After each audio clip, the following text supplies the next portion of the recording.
XM202.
That sucks. Lesbian. I like that in a woman. And every other kind of deviance. I love paying for sex. This moral decay weakens our resistance to Dude. the onslaught of the communist masters of deceit. We're a bunch of scumbags. These abnormalities are corrupting the minds and the hearts of our children. Jackass.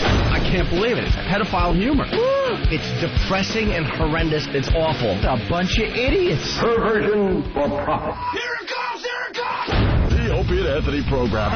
El virus.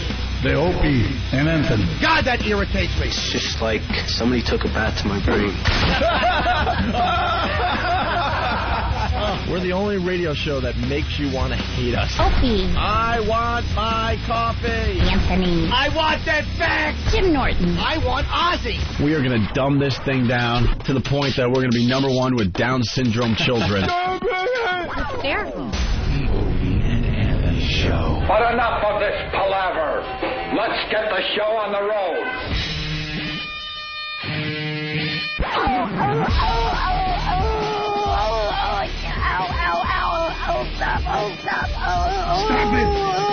Stop it! I can't breathe. Stop it! Stop whining. Stop whining.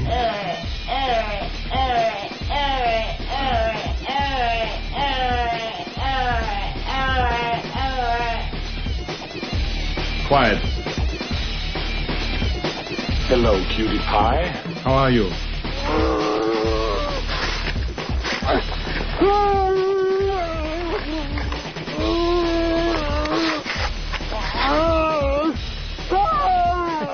It's not a tumor.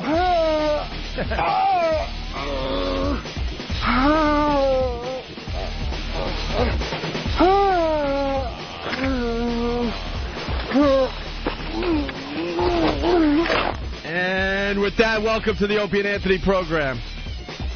That was really loud, Anthony. All right, let me try to adjust any of this. Go ahead. How does this sound? It's a little. Sounds perfect in my headphones. Try it again. This sounds perfect in my headphones. Okay. The thing that was supposed to just mix my mic into the whole thing mixes Opie's mic, makes it louder. So I turn the mix up. Let me turn this up. Well, they're going to be fine-tuning the next couple days, else? Anthony. Go ahead. I'd be in a much better fuck-ass mood if I didn't just get in. What? Yeah, this is fantastic. I know it's going to take fine-tuning, and I'm not going to be an asshole and say, why the fuck isn't it all set up and sounding just dandy on, minute 1 of us being back here, but I just got my ears blown out by Opie. That was great. Isn't one of these things supposed to adjust my mic, and one is supposed to adjust everything else? The one that adjusts my mic just cranked Opie so loud my fucking ears are bleeding. And the one that adjusts the mix, I don't know what it does. Thank you. Thank you. 40 minutes on the fucking expressway. We're going to get into everything in a second. That's really loud. Opie is completely blasting my ears out. I'm scared to talk. Anthony might turn around and go home. He might turn around and go home. All right, he's taking his headphones there you off. Go. You try the headphones for a while. I'll tell you what, Anthony Kuhlman is not happy. Kuhlman. All right, well, here's the deal. Let me do the big setup here. It's the Opie and Anthony program. We're back live in New York for the first time in about, 2.5 weeks, I think. Right. We went on a 2-week vacation, and then first 2 days back, we did Boston. And now, fun up in Boston. Now we're back home here in New York City in our brand new studio. It's been brand new since we started, but they came in with a whole crew. Yeah. And fixed all the problems, Anthony. Yeah. Okay. Now I hear you really loud, and I barely hear me at all through the headphones. Jimmy, could you talk? Hi, Ant. Good to see you. Yeah. I hear this kind of weird, too. It doesn't barely sound hear right you. to me. No, I'm all... Yeah. You want to trade? Here, look at this. Here it is. Talk into your headphones. Hey. Wow. Hi, Opie. Hi, Ope. How you doing? Wow. Isn't that great? Wow. Isn't that fantastic? Yeah, it's completely different volumes. Well, I started moving this around. Does this help at all when I do this? What are you doing? What are you doing I now? don't know Talk. what you're doing. Anything? I don't know what that is. What? Nothing changed, right? I can't tell. You sound like you got a little louder. I did? Yeah. Huh. You're blasting. I barely hear me. I feel like I'm underwater. Yeah. I sound like I'm underwater to myself. Well, the sound thing you can get over after a while. You kind of get used to it, depending on different things. But volume is, volume. It's. I hear Opie very loud. I barely hear me. Well, so it's pretty much the exact same situation as before I fucking left. Well, I think exactly the same. Everything's fucking loud. I can't hear me worth of shit. Thank you. 2.5 fucking weeks. Unbelievable. This only happens to Anthony maybe 3 times a year, so sit back and enjoy this one, folks. That cock fucking Long Island Expressway. There's only like 3 times a year where I'm in a good mood and Anthony's miserable. Holy shit. I swear to God I need a drink. All right, well, here's the deal. So we're back at our home studio, and where I sit, everything looks great. I got to tell you, everything looks great. The volume in my headphones, perfect for me. Sounds great in my headphones. I mean. Oh, really? Oh, yeah. I wish I sounded like that. Really? Yeah. Well, they'll fix it. Let me try one of these. Stop whining. Perfect. See? Stop whining. That was so, silky smooth in my ears. It's beautiful. Giving that to me. Stop whining. Ah, it's perfect. Whining. Yeah, stop whining, Anthony. Whining. It's not about you, douchebag. I can't help it. And then I turn the one that's supposed to turn my mic up. I have 2 little knobs by me now. I used to only have 1 knob open. Did you know that? I had one knob here for my headphone. Well, volume. I got 2 knobs, too. Now I got 2 knobs. One is supposed to adjust everything. I got 2 knobs. One's knobs? named Jim and one's named Anthony. A knob. I'm a nab. And then the other knob is just supposed to turn my mic up.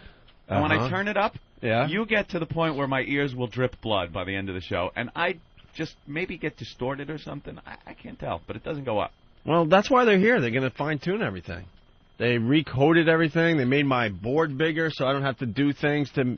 Remember when, like, stuff wouldn't play on the air because I had to do different things on the board? I do remember. That I forgot? Mm-hmm. Now it's all set and nice in front of me. Oh, my God. My phones are over here, so I can look at you still and end screen calls at the same time. Are you all right, pal? No. I'm so aggravated. I was a little nervous because Anthony just arrived. And which is fine, obviously, but I knew today would be one of those days to begin with because we're trying out the equipment for the first time. So at any given moment, someone could have a problem and lose their mind. Right. But you were already going into this situation really, really pissed off, so I knew this was just a recipe for disaster. Yes, absolutely. My goddamn alarm didn't have any volume. Didn't have any volume. I don't know what the reason is or why or how or whose. I had no time to diagnose that fucking problem this morning. But all I know is I woke up and it was 6:15. An hour after I usually get up. Now, when you wake up maybe 10 minutes late, you pretty much have a shot. Right? Yeah. 10 minutes. You shave off some edges. Well, you figure something you don't need to do. I don't need to brush my teeth. Screw it. I'll brush the teeth. Well, but I'm just saying. I got dressed in record time and flew out the door. I mean, record time. But it's an hour. Dude, it's an hour late that you woke up. So there's really no shot at making it on time. And to put it in perspective, Anthony is here by 6. Yeah, so he woke up at 6:15. Oh, and he still has to commute. He doesn't live in the city. Yeah. I live in the city. I live 14 blocks away. Anthony has to commute like 20 miles, which in New York is just death. But here it is also. An hour late. If I woke up an hour later and let's say my commute time was going to be exactly the same as it was, still wouldn't be that big a problem. I leave the house at 20 after 6. I'm in 20 minutes later. Gives me, 20 minutes to hang out before the show starts. But that isn't the way things work here in the big city, the Big Apple, New York City. Every minute that ticks by, the traffic gets worse and worse, and worse and worse and worse. So you wake up an hour later, forget about it.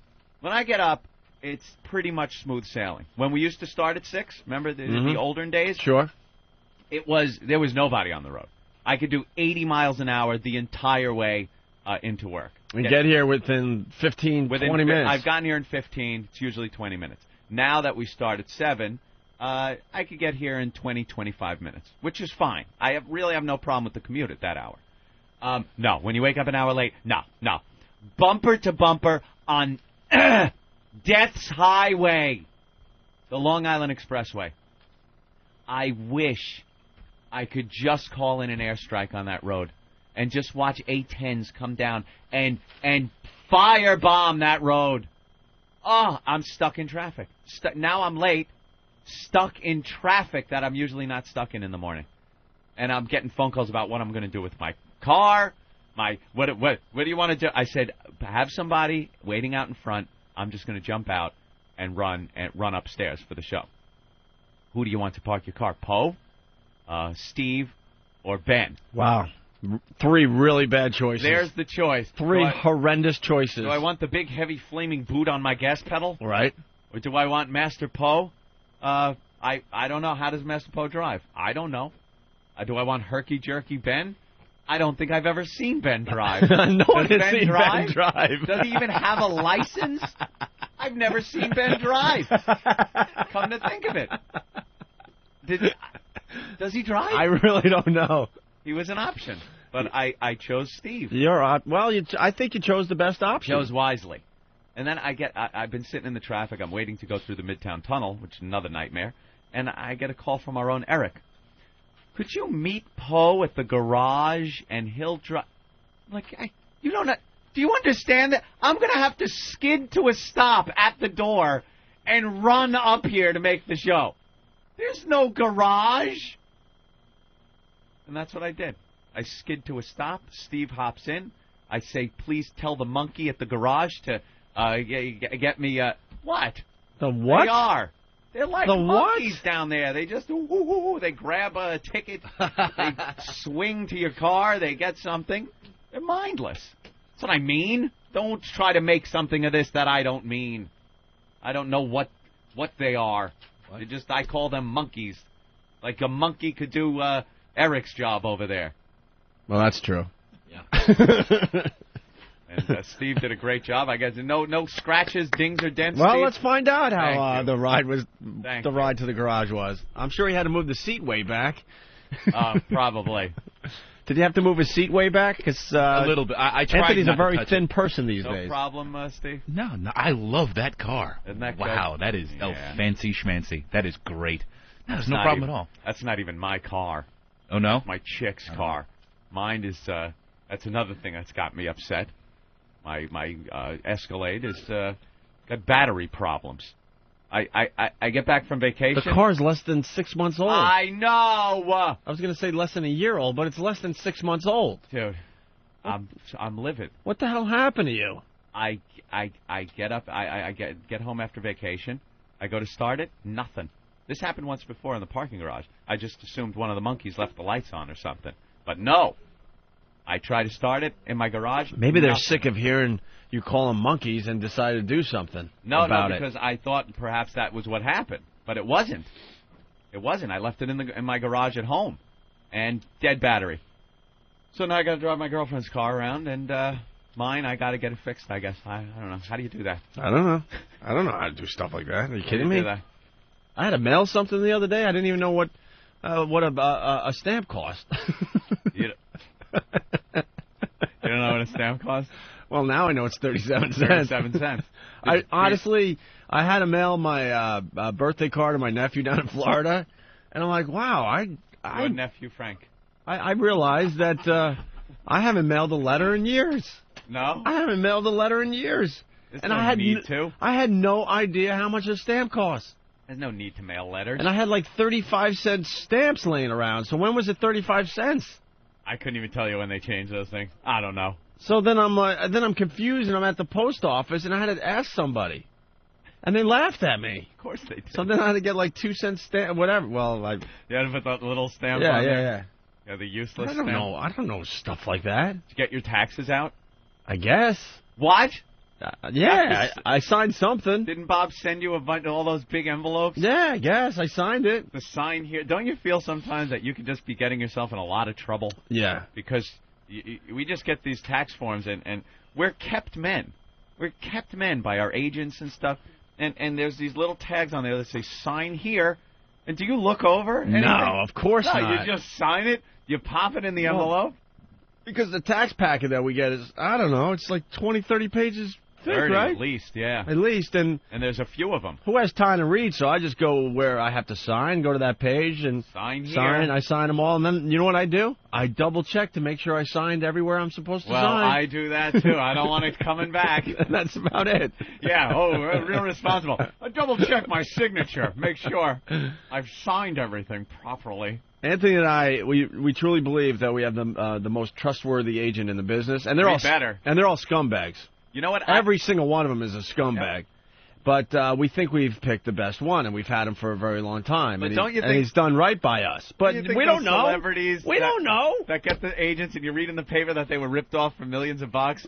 Don't you think they trusted their agent? Well, Billy Joel. Completely? Billy Joel's a good example. Look at that. Billy Joel had what? A family member, like his ex-wife's brother, or I don't know, somebody very, very close to him, taking care of all his business affairs, and took him for millions. Yep, took him for. So what chance do we have? None. There are times that we get packets from our agent, and we have to sign checks for people that I've never even met. Yeah, I don't know. What do they do for us? I don't know what some of those names are. Like, oh, okay, I'll write a check out for that because Bob said so. Bob could have other IDs with those names on them. Right. I don't know. He's cashing those checks. So anyway. Yeah, well, I hope he's trustworthy. Well, this is... By the way, dinner with Bob next week. Oh, you got Wednesday. that? You got that? I talked to him last night. You got that call? Yeah. Ugh. Yeah, another fun thing. You want to come, Jimmy? Well, Jimmy comes every once in a while. Want To to come those? have dinner with Bob? Yeah. Yeah, thrill? Sure. Oh, yeah, it'd be great. It's fun. Yeah. So you calming down? I'm trying. As I'm talking into this, it's making just this wacky muffled sound, and I don't know. Well, they're going to fix everything, Anthony. I just want it to sound like it did in Washington. They, without ever having to go to Washington ever again. I hate to tell you. What? But it sounds perfect in my headphones. Yeah. So there's always been a problem. So I think they're going to be able to fix you very easily. Yeah, they told me they're going to have Real to quick, let me hear you. They're going to have to fine tune. They're going to have to fine tune everything. So I know what good sounds like. This is how I sound. How about that? How about wow? You are loud. Well, I have no. Yeah. You know, I've lost 20% of my hearing easily. What? Huh? What happened? What? All right. All right. So you're here. Yeah, I'm here, calming down, trying to anyway. Ed Schwartz is here. Yeah. Oh, there's a bunch of people. He's the Rain Man that really recoded this whole place. They call it recoding or something like that. I don't know. I don't know how anyone tested this mic though and heard this and went, Can it's a go. Can we get Ed Schwartz on the air? Go. Because I walked in and this guy is the most sarcastic son of a bitch I've ever met in my life. Oh, really? And I love sarcasm. Oh, boy. He's forced to be here today. He doesn't want to be here? Well, he's a very, very busy man down in Washington. Yeah, you know what I think, too? Washington is just this pristine, great, technologically advanced environment. And then he comes here, and it's probably like leaving and going to one of those Russian space stations from our plush palatial space stations. Wait, he doesn't want to come on the air? We're not going to make fun of him. Oh, he's not like that. What's he doing? He's the top. I mean, you guys got to understand when you're talking satellite radio and all that, the technology involved is ridiculous, and he's the top honcho. He's the guy. I mean, the stuff they have to do to get all these channels working and satellites up into space. I mean, it's just ridiculous, and he's the Baghdadi tech guy. So I walk in and Ed's like, "This should be really exciting." I'm like, "What?" This is the first live broadcast that I'm going to be listening to since I was in New York back in the 70s, listening to Bob and Ray. Really? Yeah. Basically saying, look, I hope everything works because I need to get back to Washington. Yeah, I'm done assholes. here. I'm through with you, tools. But as dry as can be and as sarcastic as can be, he's abusing me. It's great. Yeah, this should be really exciting radio. Just like the time I listened and watched at the same time Bob and Ray. Bob and Ray is like two old-timers, right? Oh, yeah. They're the Opie and Anthony of the 60s. Jesus. So he won't come on the air? He's a very interesting cat. He'll come in after he finishes fixing Anthony's problem. Oh, that's what he's doing. Yeah. Oh, okay. From out there, yeah. Could he jump on mine, too? Because do I sound good to you guys? Yeah, you sound perfect. You guys all sound perfect to me in the headphones. I sound horrible to me, like I'm underwater. I can't hear myself. Yeah. All right, well, they're going to adjust all this stuff. Okay. I have all the confidence in the world. They really ripped the whole damn place apart while we were gone. I like that sound we got in Washington. That's what I got for me. So. Oh, lucky you. It doesn't sound as sharp, which means I feel like I can save some of my hearing in the next few years. I sound like underwater. Really? Oh, wow, you do. So muffled. Yeah. It's awful. All right, well, they'll work it out. That's why all the guys are here. Yep, they didn't leave. No, they didn't leave. They weren't stupid. They weren't stupid. Are we going to go to the phones at all? Yeah, I want to try those out now. See how they work? Steve on Long Island. What's up, Steve? Hey, guys. Hey, Sugar Tits. How do we sound on the phones? You guys sound fine. Yeah. Fine on the phones. Thanks. Cool. And I can relate to your traffic problem, man. Yeah. I'm going east. I'm in Southampton. It took me 20 minutes to go a half a mile. Yeah, everyone's got to deal with their traffic, but when you're in New York and you're on that Long Island Expressway, that is the worst traffic in the country. It's right awful. there. It is just the worst, and it puts you in a mood before you even get to where you're going. It amazes me that they haven't figured out that problem. It just amazes me. The thing is, I'm a postal worker, so pissing me off this early in the morning is not a fucking good thing. You know those postal workers. Yes, you do. Uh-oh. And especially when these ass clown illegals cut over at the last minute, and there's 7 of them in a car like a clown car. You know, the only thing missing is fucking makeup. Shut up! Shut up! Shut up! guys. Yeah, that would be a good idea. All right. It's funny because, I'm a suburb guy, big time. That road drove me nuts when we were doing afternoon. So we're not even commuting with the regular rush hour traffic, coming and going from New York City. Nope. It got so bad when Anthony and I were doing that commute thing, I had to give up. Yeah, you gave up. I gave up on where I really want to live, which is in the suburbs. I like the suburbs, you know? And I had to finally get a place in New York City. I just had to do it. Had to because it was taking us an hour and a half each way. So that was 3 hours a day. And I know there's people out there like rolling their eyes like that's nothing, pal. But we're talking this is off peak. Yep. Off peak 3 hours a day commuting. That's before you even do your job. Yeah, before anything. Before you get to the place that pisses you off, you're completely pissed off. That's 15 hours a week. Oh. That you're in a car or, I would give up and then, try the train thing. And then I finally had to just give up altogether and just decide, well, I guess New York is a cool place to live. I'll make it work somehow. But then, doing the morning radio, Anthony figured he could live out there because, you got the easy commute in because no one's on the road yet. Not on the road. It's relatively close to the city. It's not that bad. Instant feedback. Everybody checking in saying Jim sounds low. Anthony sounds lower than Jim and Anthony sound lower. Opie's booming. Opie's the control freak. Jimmy and Ann sound like they're 5 feet from the mic. Opie's twice as loud as Anthony and Norton. Wow, all right. So that's the problem we have now. I'm right on the mic, though. I'm talking real close. Oh, yeah, me too. It doesn't matter, though. Well, I just turned you guys up over here. Let's see what happens. But to me, in the headphones, everything, I'm not even, kidding. Everything sounds exactly the same. So it sounds awful on the headphones to me. Terrible. Well, they're gonna adjust as we go. Okay.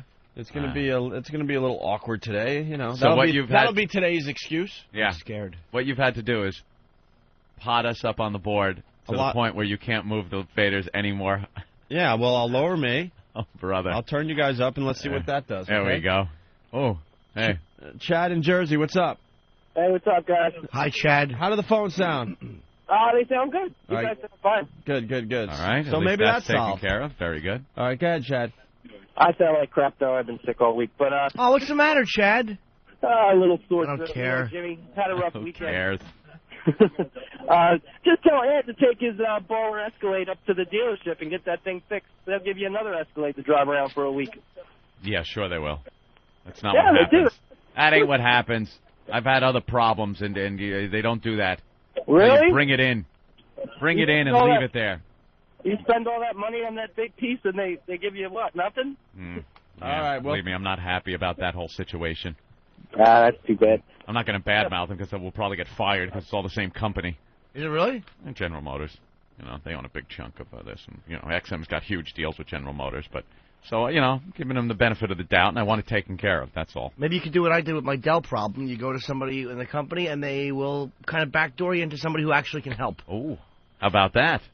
Yeah, because you don't deal with the regular customer service. I don't understand why a battery would go dead like that. This thing's supposed to have all these safety things in place where the battery cannot go dead. You can leave your lights on. You can shut your car off, turn every goddamn electrical thing on in your car, and walk away. And the car knows to shut everything down so as not to kill your battery. I walk out, nothing's been on. Let me try. Oh, nothing. Doesn't start. What the Oh, you try. You just try in this life, don't you? And you constantly get a big boot in the face. I was going to say a big wheelchair Fred dildo, right? That thing. Right in the keister. God damn. What a disgusting display that was. Well, we'll get into that in a minute. I bet the thing that's supposed to protect you from getting turned off is what drains your battery. Yeah. The little machine that tests everything That's is probably probably what eats your it. battery and kills it. The little gizmo that tells the car to shut down the battery if it's going dead probably killed the battery. Let's say hi to Dave in Colorado. Dave. Hey, what's going on? What's hey, up? Dave, how was that snow? Oh, yeah. Eat it, buddy. Hey, where's Anthony this morning? I don't hear him on the radio. Oh, brother. I hear him in the background, but... Oh, boy, thank you. Thank you. This is making me feel just dandy. Is he freaking out? Is he twisting knobs yet? It's great when What a Anthony... scumbag. Shut up. I hope you die in an avalanche, you prick. Hey, love you guys, man. Take it easy. All right, Dave. Bye, mister. I love these type of shows because it's very rare that Anthony is just out of his mind at any given time. You can hear a string of curse words you've never heard before. I know. I don't understand.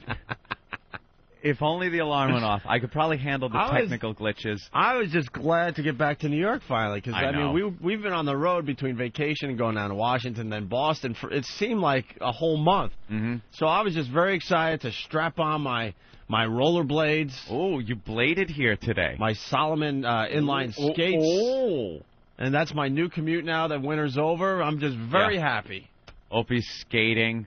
A smile on his face as he looks up at the spring leaves coming in, and there's me trying to get here in record time. My commute was exactly 4.5 minutes. 4.5 minutes? Yeah.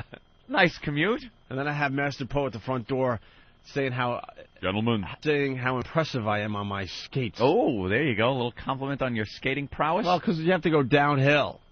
That's hard. To where we broadcast, just a slight downhill, and then I do a casual T stop in front of him.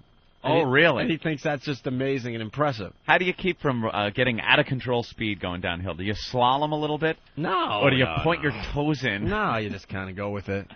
Do you make pizza wedges like they teach you in skiing? Do some T stops if you have to. Oh, is that it? Sure. Yeah. I'm like, Poe, if you think that's impressive, get in your car and watch me zig in and out of traffic during rush hour. That's good. That's good. You'll be like that doctor that got hit with the ambulance. Holy ass. Proving there's no God, by the way. Yeah, this woman's like this renowned cancer doctor, just saving people's lives. This lady, I've been reading about her the last couple of days. She was pretty much the top of her field, making a lot of people just, feel as good as they can. They have the big C. And she's been working. Big casino, Tony. She's been working miracles with a lot of people, and they've been interviewing a lot of these people that have been cured of their cancer. And you can't find one bad thing about this lady. No. She gets hit by an ambulance. Hit by an ambulance. What irony? Knocked out. I mean, she won. I mean, like Ann said, top of her field, prestigious, winning all sorts of awards. Mm-hmm. A lot of these patients have said, a lot of these cancer doctors, they don't really give a fuck about you. It's a business like anything else, but this lady really did care about her patients. Yep. Really cared. Wham. Dead. Dead. Right there in the crosswalk. Dead. Just in the crosswalk in an ambulance. You know what? I got to say. Just rolls her over. Knocks her over. I don't know all the details, but if she was standing off the sidewalk in that crosswalk when someone's trying to make a turn like that, I can't put all the blame on the ambulance driver. Anthony. These pedestrians in New York, they're stupid. Oh my God! I'm in a cardboard tube all of a sudden. What did you just turn? Jesus Christ! Opie, they're turning levels and knobs. I know. Well, I want to paint the picture. We got tech guys all over the studio right now. I know, crawling around, just panicking because they know Ant's going to freak at any moment. It's funny because when I freak, leave it like that. That'll work for now. When I freak, people are like it's just Opie's an asshole. But when Anthony freaks, it's a whole different thing that happens. People really get very nervous and on edge. Yeah, because they don't expect it from you. No, and I don't usually do it. It's just I explode like that. I get so pissed off. Right. Well, people get killed in the crosswalks almost every day here. Pedestrians in Manhattan are assholes. Almost every day. They're a huge inconvenience. There are a certain amount of lanes of traffic that cars are driving in. And some of those lanes are sometimes taken up by pedestrians that instead of being on the sidewalk, they're in the crosswalk waiting to walk across. Yeah. And now they're taking up the extreme right lane. They're in there. So when you're going to make those turns sometimes, you have to beep and send them back onto the sidewalk. And apparently there was some sun glaring in the ambulance driver's eyes and didn't see. She must have been standing in the crosswalk. She wasn't on the curb. So she turned and wham. Not even hit with the bumper and then thrown like some of those things, just hit with the tires. Yeah. Oh, when you're hit with the tires, it's over, Johnny. Of course. Especially in an ambulance. I'm getting really distracted because one of the text guys is giving me the signal like... well, your mic is cut off. Is that what he was telling me to do, is to cut your mic? All right, Jimmy's out. Jimmy's out. Jimmy out. Done. Hey, it was nice working with you. Back to Opie and Anthony. There you go. It was all about us anyway. Back to the old days.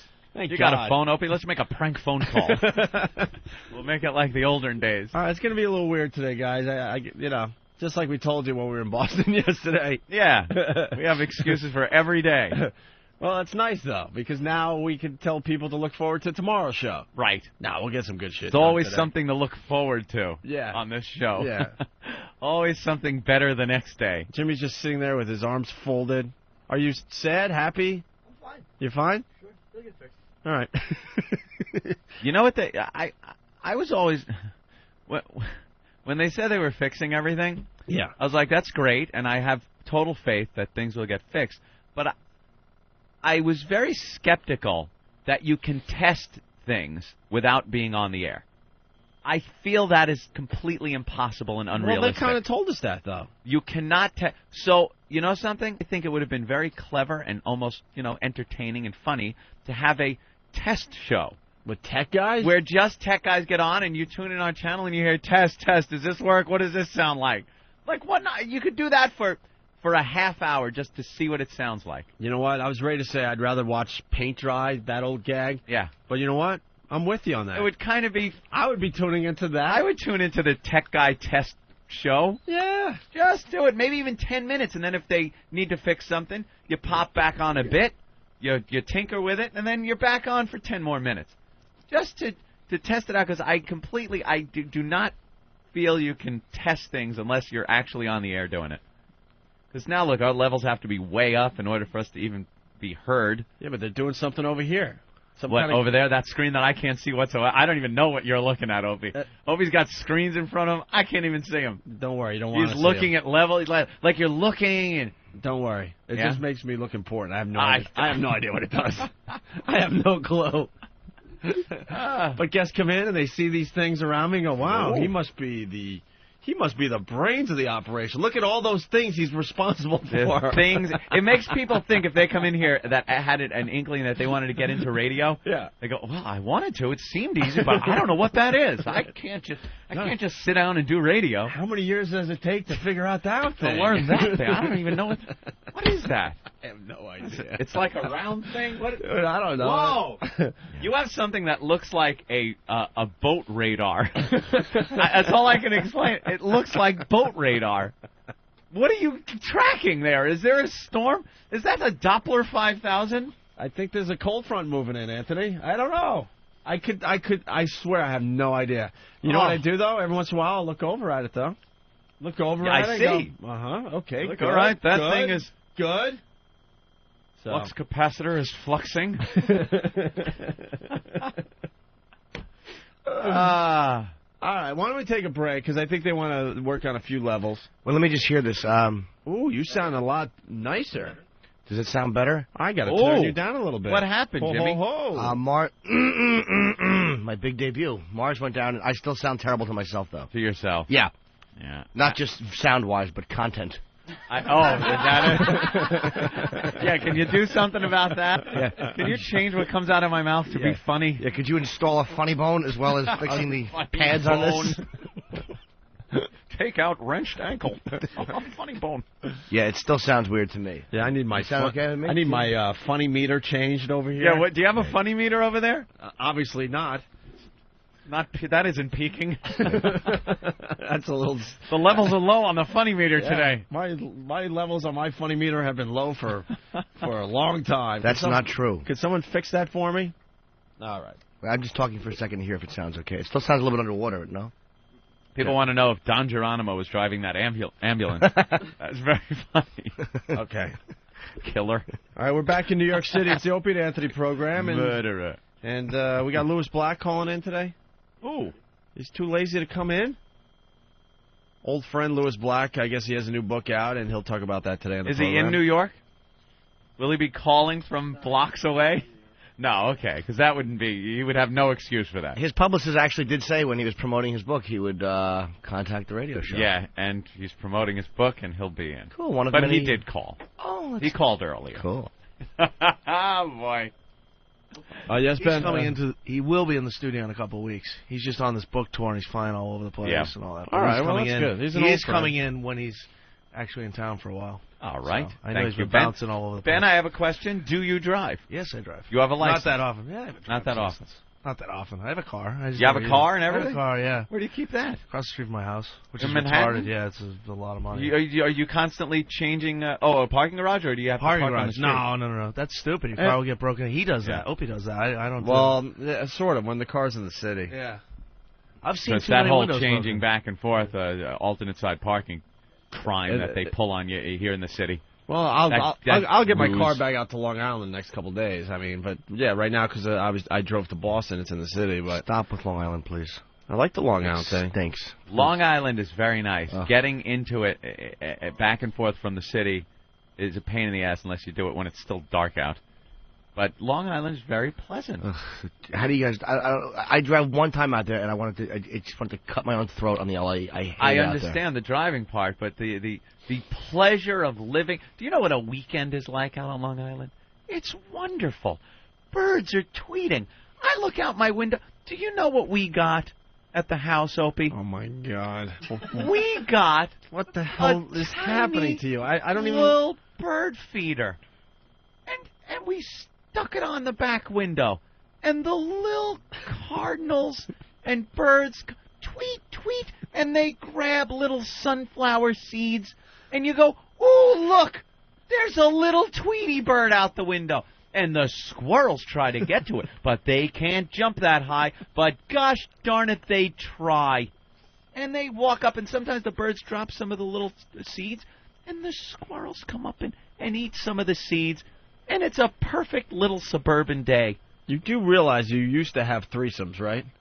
Yeah. I don't know what happened. I don't know what. I just want to wake you up a little bit. I'm looking at. What the fuck is wrong with you? Looking at birds out my back window, Opie. Could you hear this? Shoot me. Shoot me. You know how that should have went? There's a little bird outside the window. Get the bat. I'm not saying that there aren't other things to do, but it just conjures up. It's that suburban living on a weekend when you're not commuting into the city or something. It's very pleasant. It lowers your blood pressure to. It's wonderful to watch the birds feed. You hear the little children playing in another yard somewhere, a few houses away. Maybe a dog barking in the distance. Little dog bark. Maybe you hear a couple of the landscapers. Doing a lawn down the street, the smell of cut grass filling the neighborhood. That's nice. Not a black person to be seen. Oh, wait. Maybe I shouldn't have gone that far. I'm teasing, of course. Shut up. Oh, my God. It's suburban living, Opie. Maybe a little ice cream truck. truck. Country. Oh, the ice cream truck is coming down the street. And there's the little kids. Stop! That's the wonder of suburban living, Opie. Out far from the city. Oh, close enough to work. But on the weekends, you just want to remove yourself from, may I say, the hustle and bustle of city life and just sit there. Maybe I'm sitting on my back deck. Honey, could you get me an ice-cold iced tea? And then I kick back and watch the birds. Watch the children bicycle down the street. Watch everyone of the same race, creed, and color enjoying country life. Perhaps you can light up a Lucky Strike cigarette. It's the wonders of suburban living, Jimmy. That's why I live out on Long Island. The commute, sure, that's a bad thing. But it's the weekends I look forward to. The sights and smells of wonderful country living. That's why I do it. Yeah. Thank you. Beaver! Beaver! This song does conjure up nice living, doesn't it? Like sand through the hourglass, so is the O&A virus. Wow. You rule, Bernie. Bernie. No, please do. This one, right? It's this, Oh, what are you motherfucker! Tony, you're asking for trouble. Tony. Oh, he's coming over. Oh, Bernie, sit down. Sit down. Oh, my God. Wait. He's really mad. You pissed off Bernie. All right, It's getting hot in here. It's getting real hot in here. You don't have to take that. You don't have to take that, Bernie. All right, sit down. Stand up for your right, Bernie. Sit down, Bernie. Sit down. It's okay. It's okay, Poe. It's okay. It's okay. Poe, it's okay. Oh, it's okay. Oh, it's okay. All right, have Bernie sit down. Take a seat. Let's all calm down. Yeah. Hand over that fucking CD. Oh, you gotta have another. You lunatic. All right, Bernie. Oh, he's fine, Poe. Oh, he's fine. You tell him to relax. Tell him. Yeah, everyone just relax. Everybody relax. All he did was take the CD out. Yeah. Fuck you. Keep your CD. I won't be here again. Burn it! Bernie! Bernie's leaving! Oh, man. All right, he's walking up. Wow, man. Holy shit. Wow. That was legendary. That was the rage. That was what happened on that train. Oh, my God. I'm not even kidding. That was what happened on that train. We saw it. He was out of his mind. Hey, you know what's odd? We were talking about Rain Man, and when you were watching Rain Man, remember, it was kind of like you look at Dustin Hoffman and go, not too bad. He's a little kooky and stuff, but he seems nice and sweet. And then that time he lost it at the airport. Oh, yeah. He just like, just lost his. That's what we saw. That snap. That was right now. You just threw his CD. It was like a Pop-Tart in the toaster, and a little smoke filling up, and he couldn't handle it. Right. Imagine that, you didn't see it coming. Like, no. It came out of nowhere. He just Fuck you. Keep your CD. Yeah, keep your CD. Fuck you. And take this with you. You have another. Keep your CD. Wow. Wow. Yeah. Opie and Anthony, the virus is spreading. Anthony and I came up with something years ago. Basically, it says, Whip 'em out Wednesday. Big, luscious, juicy ones. Wow. The swinging tribute to unrestrained female anatomies. It's Whip 'em Out Wednesday. The Opie and Anthony Show.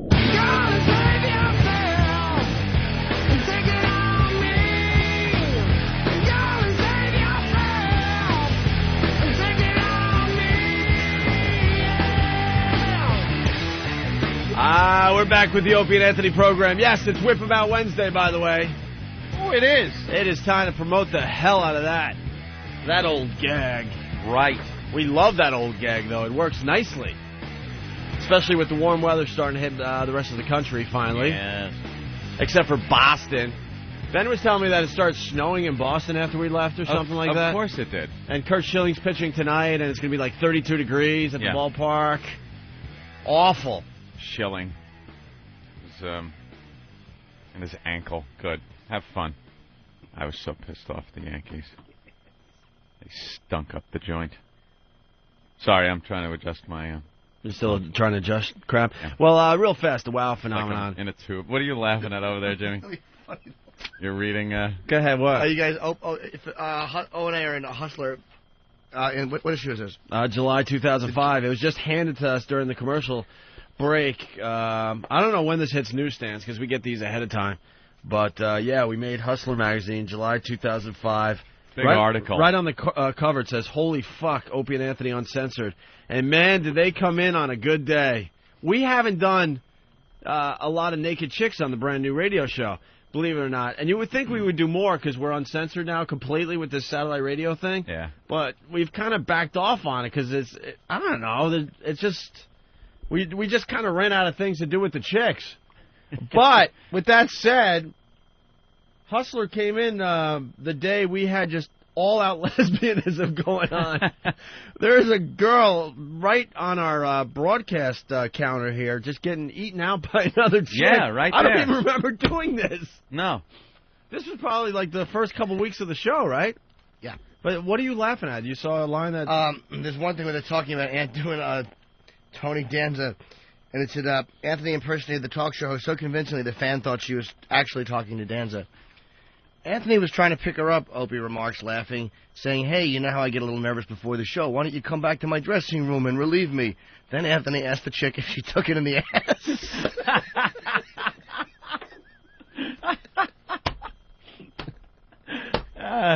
Subtle. This isn't like an interview you see in the Daily News. we're fortunate post or anything. Yeah, we're fortunate enough to get to do a lot of interviews. You're right. But where else would you see? Yeah, take it in the ass. Taylor Law. This is the day Taylor Law was in here because there's a picture of There's a picture of you guys. There's a hot picture of her and another chick kissing. Yeah. Her and another chick having oral sex. Her licking another chick's breast. Yep.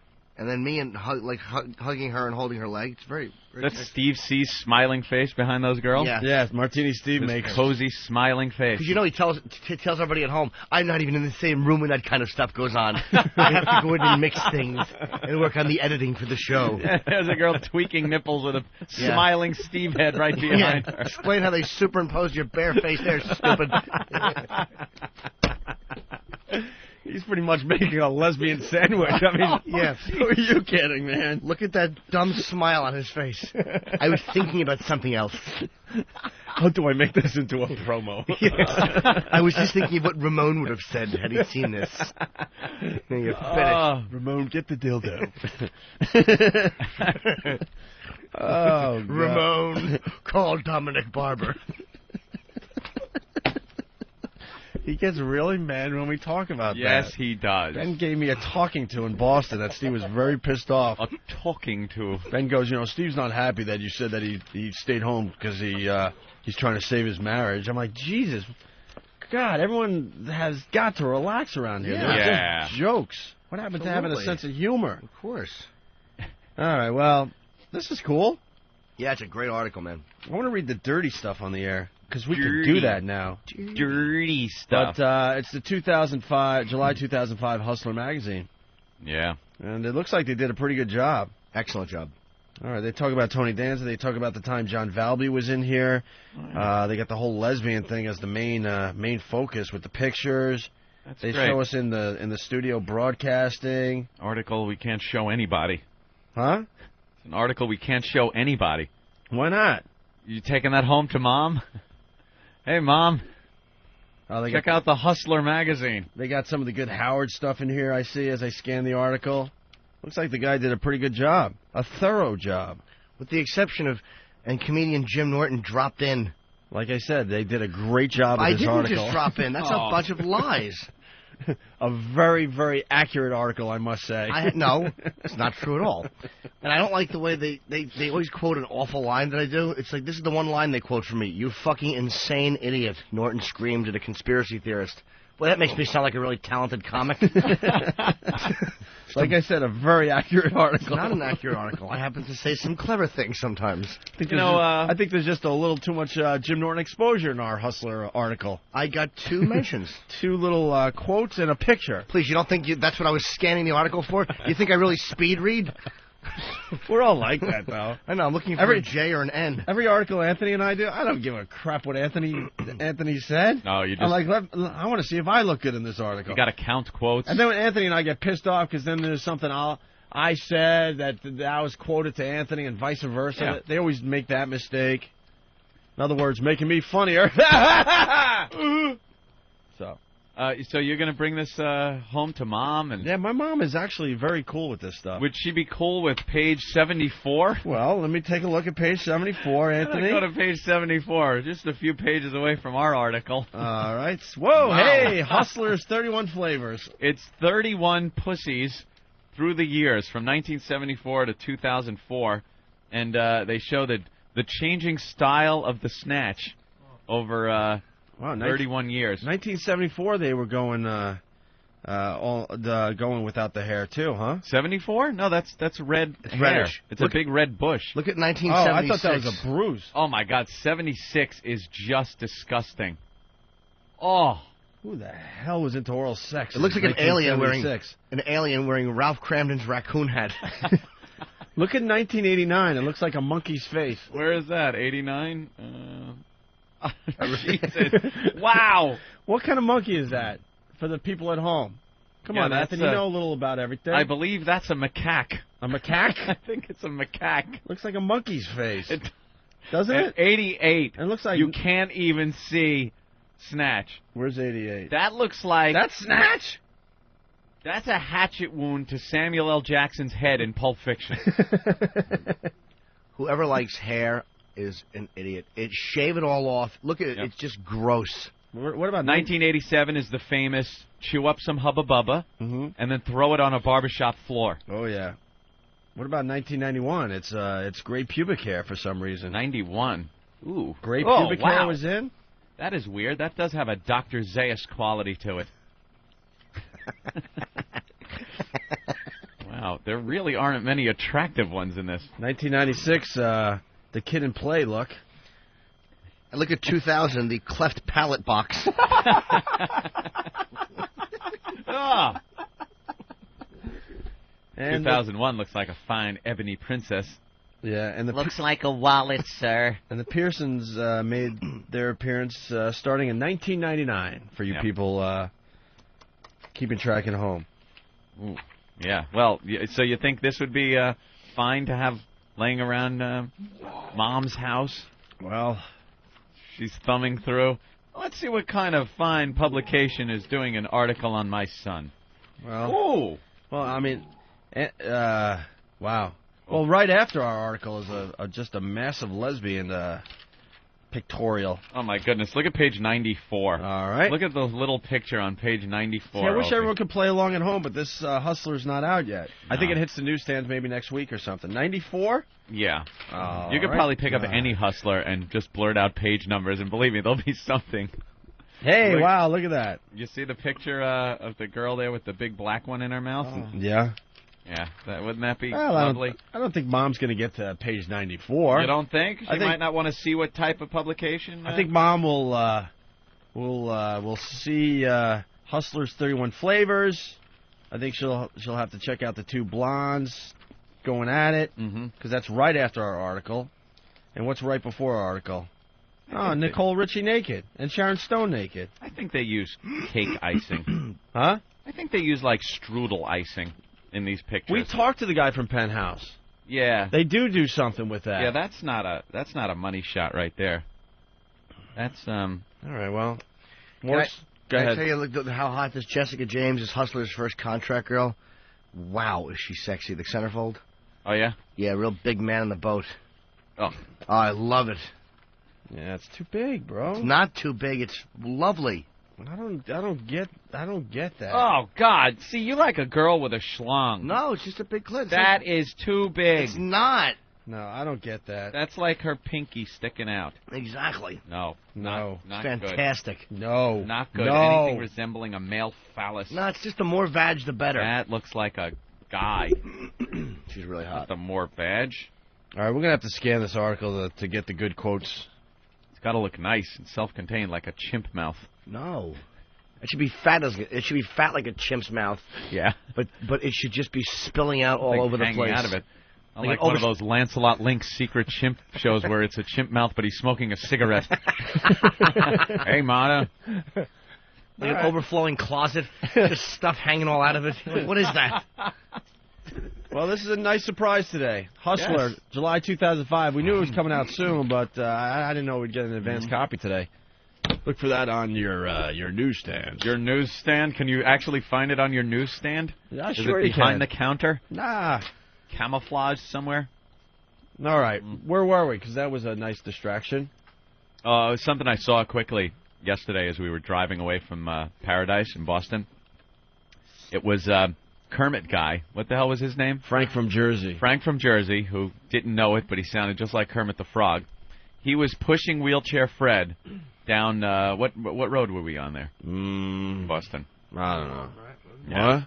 Isn't that Commonwealth Road? Commonwealth? Maybe. Yeah. He's pushing Fred, and he's pushing him down the street, and he's holding one of those huge Opie and Anthony signs. Right. And I guess some wind grabbed it, so he kind of let go of Fred for a second to steady the sign, and the road is crowned in a way where it kind of goes downhill into the gutter, and Fred made an abrupt right-hand turn and smashed into the curb right as I was driving away. I saw this scene unfolding in front of me. The guy didn't want to lose his Opie and Anthony sign. He released Fred, who smashed into the curb. He knows what's more important in his life. It was the funniest goddamn thing. A stupid Opie and Anthony poster is more important than a human life to Frank. Although he did clean up the feces that Fred left in the hotel room, which amazes me, but that doesn't seem all that right in the head anyway. Well, that show was very, very tough to do yesterday. Oh, we were getting some really bad feedback from a whack bag. I know a couple of people were. Oh, that show stunk. It blew. Actually, it wasn't that bad. It wasn't that bad. I listened on the way home, and it wasn't that bad. I said if we were in that situation doing that show on a daily basis, I'd jump out the window. Oh, we wouldn't have an audience. We know that. But there's some weird shows like that are kind of cool if they're a one-off, You go in that situation and do a show. It was like an unplugged. Right. Well, the audience was very involved and very there with the show. Well, so. Frank describing how he had to clean up Wheelchair Fred's shit was, come on. was in the worth Kermit the price voice. of admission there.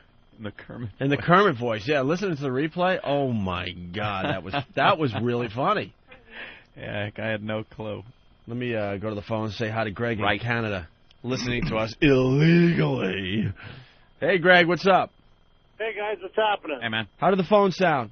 Oh, actually, it sounds pretty good after all that bitching and whining Opie's been doing the last couple of months. I'm sure happy to hear that. Yeah, definitely. You hear me? It's a new... How's our little underrated comic doing over there since he was neglected? Jim Norton? That's the one. Nah, Norton's very happy. He got more exposure in this article than he usually gets. I'm sure he would like more exposure, and he should get more exposure. But at least they got his picture in the article and a few quotes. So I don't even do the interviews anymore. I just kind of play. It's not necessary. As long as the show, believe me, if the show is doing well, I'm doing well. Oh, good. Well, putting you and exposure and scatological in the same paragraph would be good. Anyways, you guys were talking about bushes there. I heard. By the way, sir, I don't like the way you paused. You refused to pause after your joke bombed. Don't try that. Anyways, little throat I'm a clear. truck driver, not a comic. Timing's not my thing, pal. All right, go ahead. Unless I'm turning right or left. Doug Stanhope was somewhere a while back, and he was talking about bushes, as you guys are talking about the Hustler deal there. Yeah. And he referred to, probably what you figured 274 was a bird's nest full of bacon grease and a raw meat. That's the kind of pussy he likes. Well, sir, maybe Doug should learn to see the value of a human being for a little more than just their cunt. Oh, there it is. Threw out the first one. The first one to the general audience. Hey, we got to get Elo in here. Or Yeah, did he please, leave for his? They'll live. Or did he leave for his meetings? We're getting a lot of exposure lately. Everything is starting to come together. I got to tell you, because I'm the first one to bitch and complain and blah blah blah. But everything seems to be coming together. The studio is going to be, perfect within the next day or two. They really worked hard while we were on vacation. We got the Hustler interview coming out July 2005. Very exciting. We didn't really get to talk about it yesterday, but the New York Post, which everyone picks up and reads here in New York, actually they read it all over the country because it's one of those papers that you're in a hotel in the middle of whatever, name a city. And Phoenix, and you go down to this little stupid store there, and they got a freaking New York Post. It just goes everywhere. And we were on the back page, the sports section, the last third panel or whatever of the sports section with a huge Opie and Anthony XM advertisement. Then I'm sitting on the bowl, reading my brand new issue of Popular Mechanics magazine, Opie, and there it was, an ad for XM, and on the bottom says all the shows, and I noticed Opie and Anthony down there, and in much bigger print than usual. The other shows, much bigger than usual, and bigger than the Bob Edwards font. You're learning, Elo. I saw that I'm a slow learner. What can I say? You're learning. You're learning. Yes. But the ad in the New York Post yesterday was amazing. Right on the back page, the sports section. It's pretty much the front. It's the back cover, but it's the sports section. Yeah. Yeah, but the sad part was that this grossly fat, David Ortiz showing off his World Series. Oh, I know. Yeah. Disgusting. Yeah, a couple of people commented, "Nice ad for you guys, right under Ortiz." Yeah, it's disgusting. What are you going to do? As long as you see our names and XM satellite radio, that's all we care about. It's all good. Hey, Ant, check out the MiFi thing on the cover of the MiFi. Whoa! You like that? Wow, that's pretty cool. Custom covers? Yeah, that's those are new, something we're kind of baiting right now, where you can put decals on the cover of these MiFis. You can put what on them? You can put like a little sticker on the cover and customize them. Don't say it again. Decal? Decal. I'm not going to take the bait. Look, decal, but decal. Isn't that cool? Can people do this already? We're talking to a bunch of different companies, but yeah. Wow, that looks really cool. So there'll be that'll go on Any My Fi. I knew you were gearing up, Jimmy. And you got the Yankee logo and the stitchings of a baseball and Major League Baseball logo. That's really cool. Yeah. Opie, you explain that this is the first portable unit?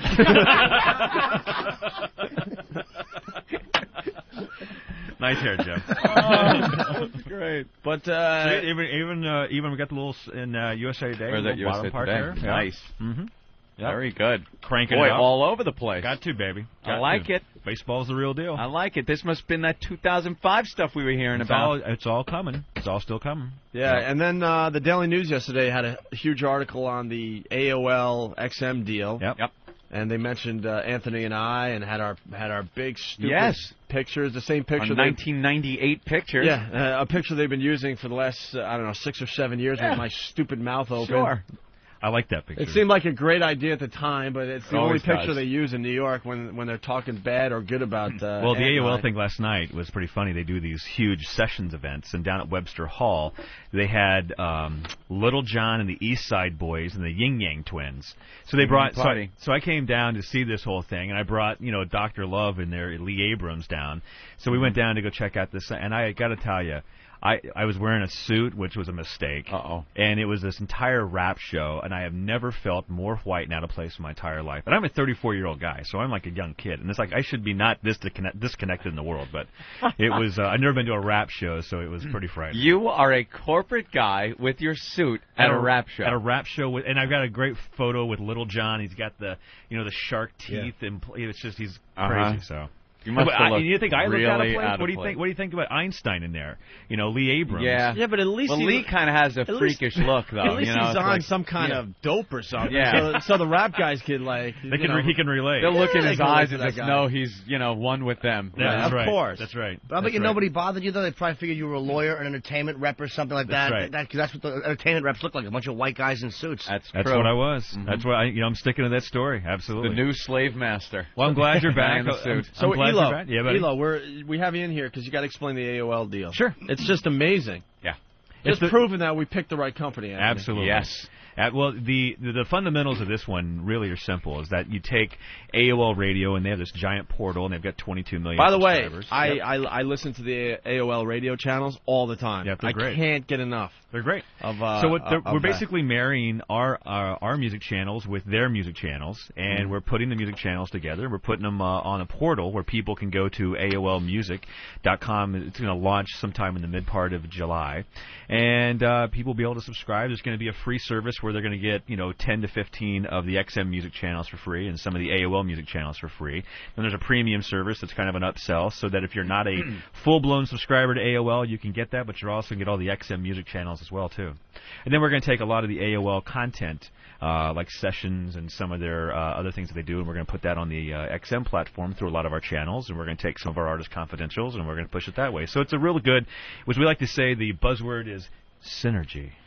Synergy. Well, you like that? I was telling Anthony recently, AOL has made a huge comeback in my life. I mean, the broadband stuff they're doing, it's just amazing, and I'm using it to show prep for the radio program. I love I use the broadband client all the time. Yeah, for a while I was done with AOL. I was ready to get rid of the service, but then the broadband stuff hit, and then these radio, these channels, the radio stations you can listen to.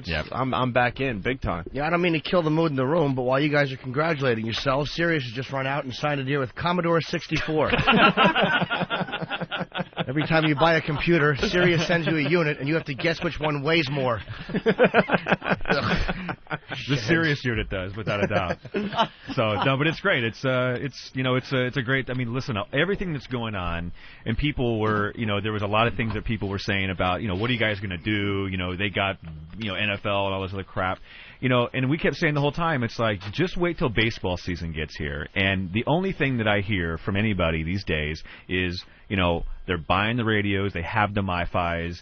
We have all of our marketing deals for baseball, by the way, that are in all the stadiums, like Yankee Stadium and Shea and all these other things. People are buying the service for baseball. And the AOL thing basically positions us on the online space as, again, a leadership position again from the online music space. So what about, there's something very important as far as the deal goes, especially Major League Baseball. What about getting me Yankee tickets? I can do that. Is there a way to get me Yankee tickets? There's a very easy way. It's about me. You do realize we were in Boston for opening day, right? Someone that. Must have told you. It's been a real tough. Do you realize that I signed some POs that said that you were there? So I knew. There's a Do you rumor. realize that we sacrificed a good broadcast by staying in Boston an extra day because we just assumed, stupid us, that we would be going to the game. We would Monday be night? going to the game. Well, that's the only reason we ended up broadcasting in a club in front of 20 people. Yeah. We knew it was going to be a disaster the next day, but it was about Anthony and I getting tickets to opening day. Socks, A little selfish of us. We Thinking, just assumed. we'd sacrifice the show. You got to call. You got to hit Elo on the phone. You got to call. Let's be honest. We're your top stars. You got Major League Baseball. To me, it was a no-brainer. Well, I call it a no-brainer. If it makes you feel any better, Bob Edwards didn't get tickets. I was going to say, I was watching the game and saw him catch a foul ball. It was right there. They didn't need to give him tickets. They just put him in Shea Stadium in the cart. They said, all right, just drive around the field. Do you realize that after Monday's great broadcast, we all went back to our hotel rooms and were very lonely the rest of the night? Just eating food. I don't buy the fact that Norton was lonely the rest of the night. So. No, I spent a little bit of money. Yeah, shocking. Well, we had to wait for Ben. Ben's the most unconnected man in Boston.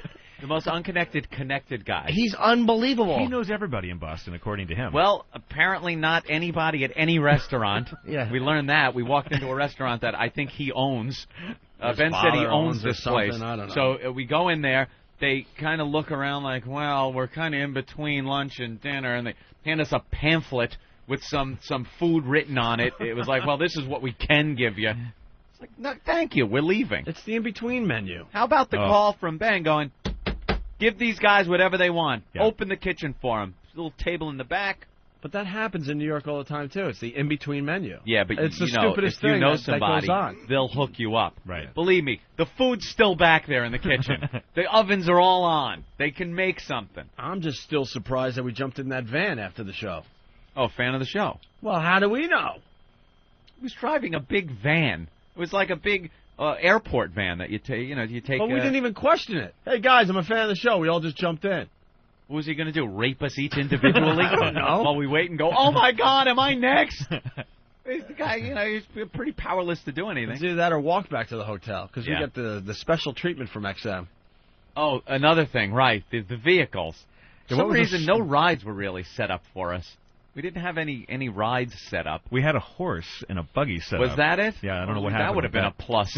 Instead, we have to hop in with Stavros, the child rapist, driving us around in a van, 500 pounds, just sweating and glancing in the rearview mirror. And then he took the long way He took the long way so he could hang with us. Just to hang out with us longer. It's got to make you feel loved, though. Because Anthony and I know Boston, relatively why well. Why is he going this way? way? Why is he going all the way around? He wants to hang out longer. He wants to tell his friends, yeah, no, they were in there for quite a while. Well, you know what's funny? I was just you brought up the AOL thing. Remember when I was here about 3 weeks ago, and I came up here, and Hugo was here, and we were all here, and you guys kept saying something's happening. Oh, AOL? Is that the deal? I got to come clean. Got to come clean. Never fess up when it's going down. Well, like that. You know what?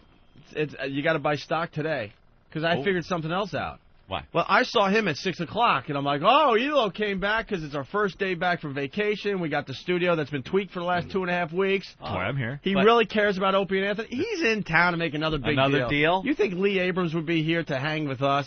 Lee, what are you doing here? Hanging with you. Yeah. All right, there's something going on. So there's something going on. There's always something going on. Get online, Anthony. Buy me some shares right now. Get on E-Trade right now. And he makes believe he's really here for us. I'm like, I saw right through it. I am here for you. Ask Wiki. I told Wiki, I said, I'll be here. Don't tell him. I want to surprise him. His first day back in the studio. Yeah. We're, off of the premium tier. We're on the basic. The whole world can hear us. 3.7 million people have a chance to hear the virus now, so it's a beautiful thing. I'm not usually late on a daily basis either, boss. I was going to, I saw you. The boss shows up and I'm late. I saw you walk in, and I was going to say hi. I went, oh, no. No, he's actually late every day. I'm the responsible one. I'm so glad you finally got to see it for yourself. I saw it with my own 2 eyes. Isn't that great? The boss is here one day, and it's the day I'm completely late. I'm strolling in as our opening music is playing. And I'm deep in preparing for the show. I got newspapers all around me. I've been here for hours. Ope's got his shoes off. Norton's barking out orders. I'm like, well, this is not what I thought happened at 6 a.m. I'm strolling Anthony in. strolls in as Ecstasy of Gold is finishing. Yeah, finishing. I'm like, thank God you finally noticed who's really in charge here, Elo. Yeah, that looked really bad for me right there. It's all good. And the AOL thing, are they going to be able to hear Anthony and I? You know, that's one of the things we're working on today. There's meetings today. So there's meetings today. That means no. No. That It means doesn't mean they're no at all. petrified of us. Yeah. No, trust me, if we're petrified of you. Not you guys. No. AOL. No, I don't, you know, it's more of a music deal, and it's really focused on the music portal. But all of our streaming and all of our radio online stuff that we have with the O&A online and everything else is still there. So it's all good. All right. It's a beautiful thing, guys. Well, it's a beautiful thing, and I'm glad to see the studios in tip-top shape. It's getting there. Yeah, I must say I'm happier with the headphone situation. You sound mic great to thing me now, and you see our Hustler interview? I just how got about through that, reading huh? Is the company very proud of this one? I am. I can't wait to take it back. I especially love the two girls on the table. That was nice. You think, that's a good one, huh? Yeah, this is really going to help Hugo.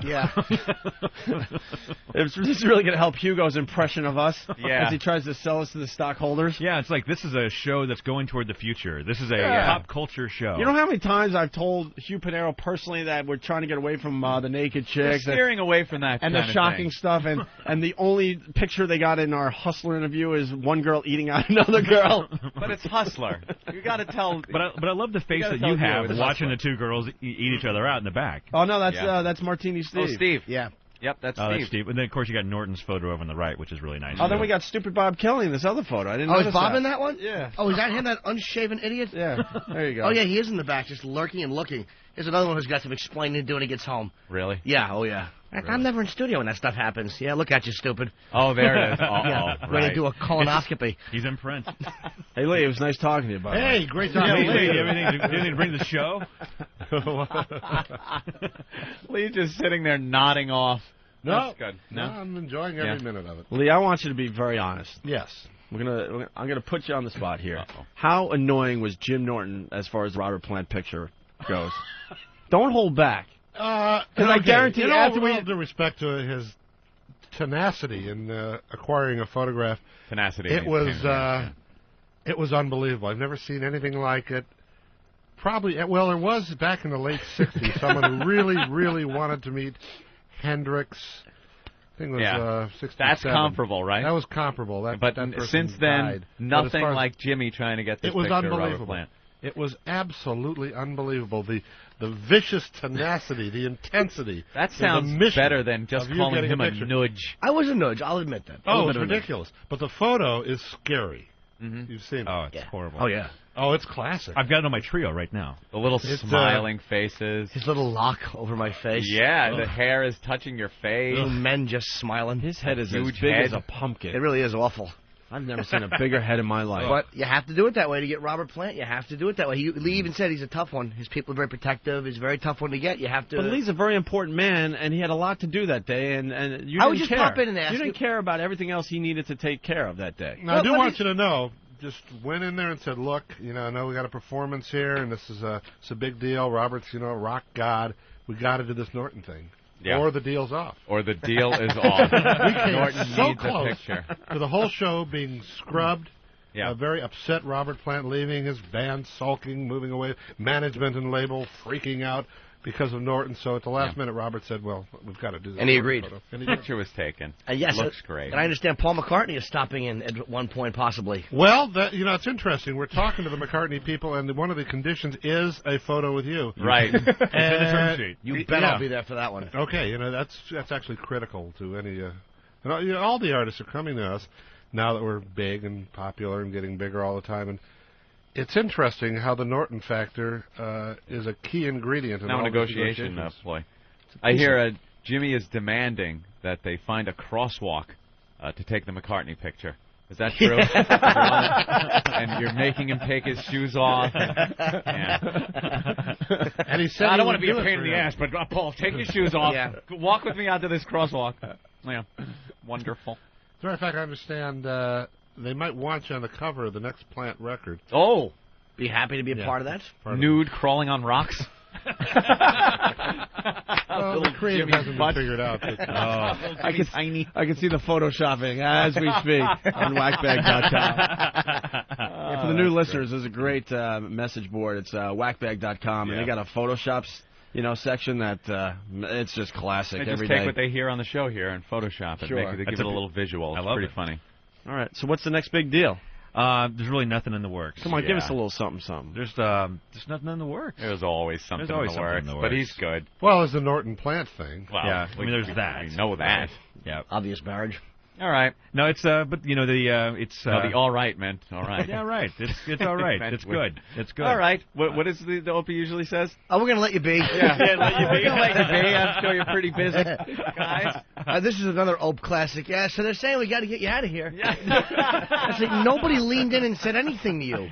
When are they saying this? They pipe it into your headphones. Look, we know you'd love to talk, but we got to get him out of It's written on that screen he looks at. I know. I love when he does that to someone I've brought into the show. He's like, well, they're saying we got to let you out of here. And the guy's like, what? There's so many Greg things. Charles. The problem you have is that Lee and I are doing so many things, we forget who's in the loop. Mm-hmm. So you just get outside of when it's not like Lee and I, we just don't talk to people. Yeah, we just like walk into even at XM, we don't even speak to people. It's like very secretive. What's going on? Hey, I want to play you guys something. Oh, you know what? Incidentally, I think we have an NDA on this, but I'm not. You want an NDA? We are looking at acquiring Cleveland, though. That could be good. But you got to keep that quiet. On vacation, I was debating if I should start smoking pot again. I'll get into it later. I was really debating. Why not? And now you were in the perfect atmosphere. Yeah, I was in the Bahamas, and I haven't smoked pot in probably a decade. But I was debating. I think I might go back to smoking pot. And now after talking to Lee, I'm there. Get I'm there. A case of glaucoma. It's all legal and everything. I'm there.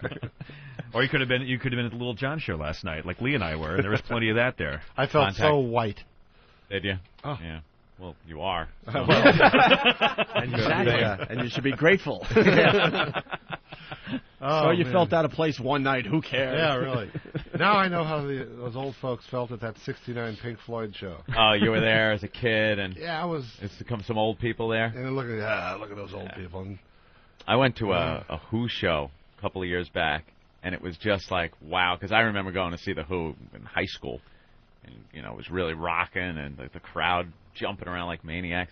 And then you go now, and it's just, oh, my God, so many skullets. Yeah. Oh. You get the skull mullet going, and just these guys that broke out the jean jacket with the Who album cover painted on the back, and their big guts hanging out of the front of it.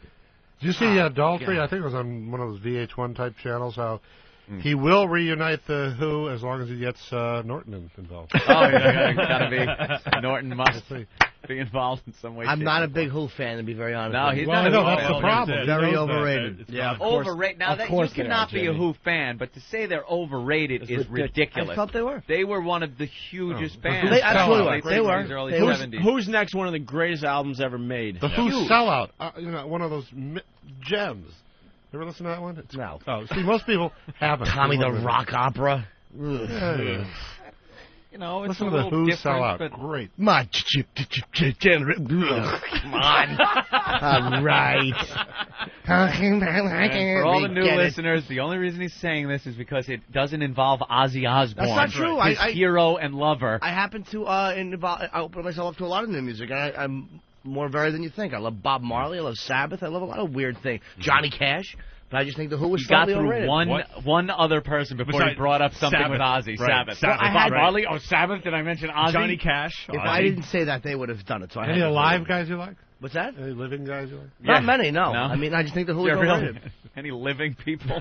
What's some other big songs that they did? I mean, I know they had some. Who are you? No, that's cheesy. Wait, no. Yuck. How about I Can See for Miles?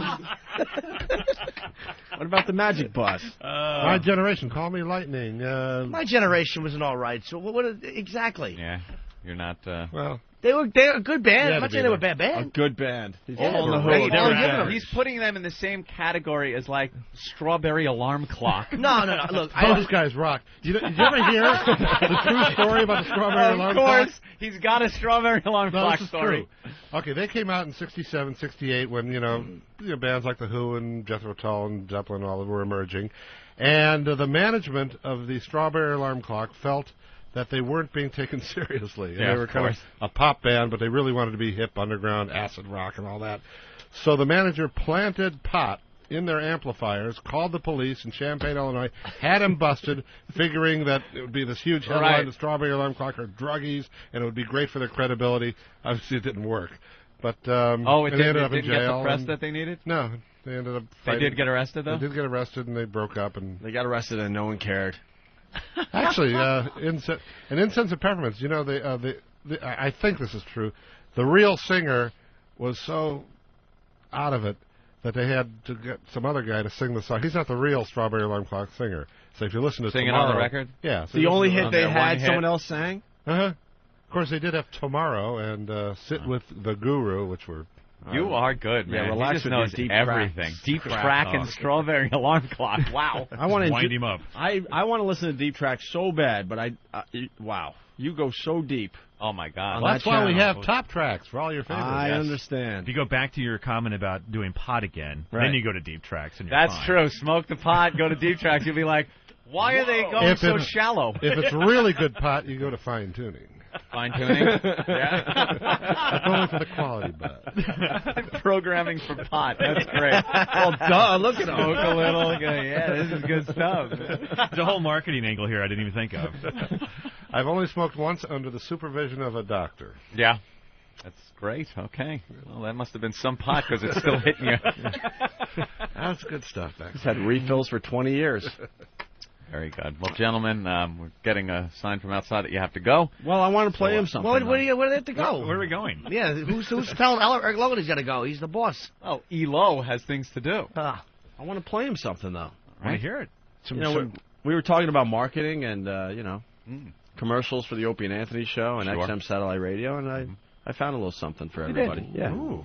If you're planning a road trip this weekend, it's time to take XM Satellite Radio along for the ride. XM gives you 100% commercial-free music. It's the ultimate playlist with channels for album rock, alternative, heavy metal, hip-hop, unsigned bands, blues, jazz. There's an XM channel for everyone in the family, including the biggest names in news, sports, talk, and comedy. All in digital quality sound for less than $10 a month. No wonder it's the most listened to satellite radio service.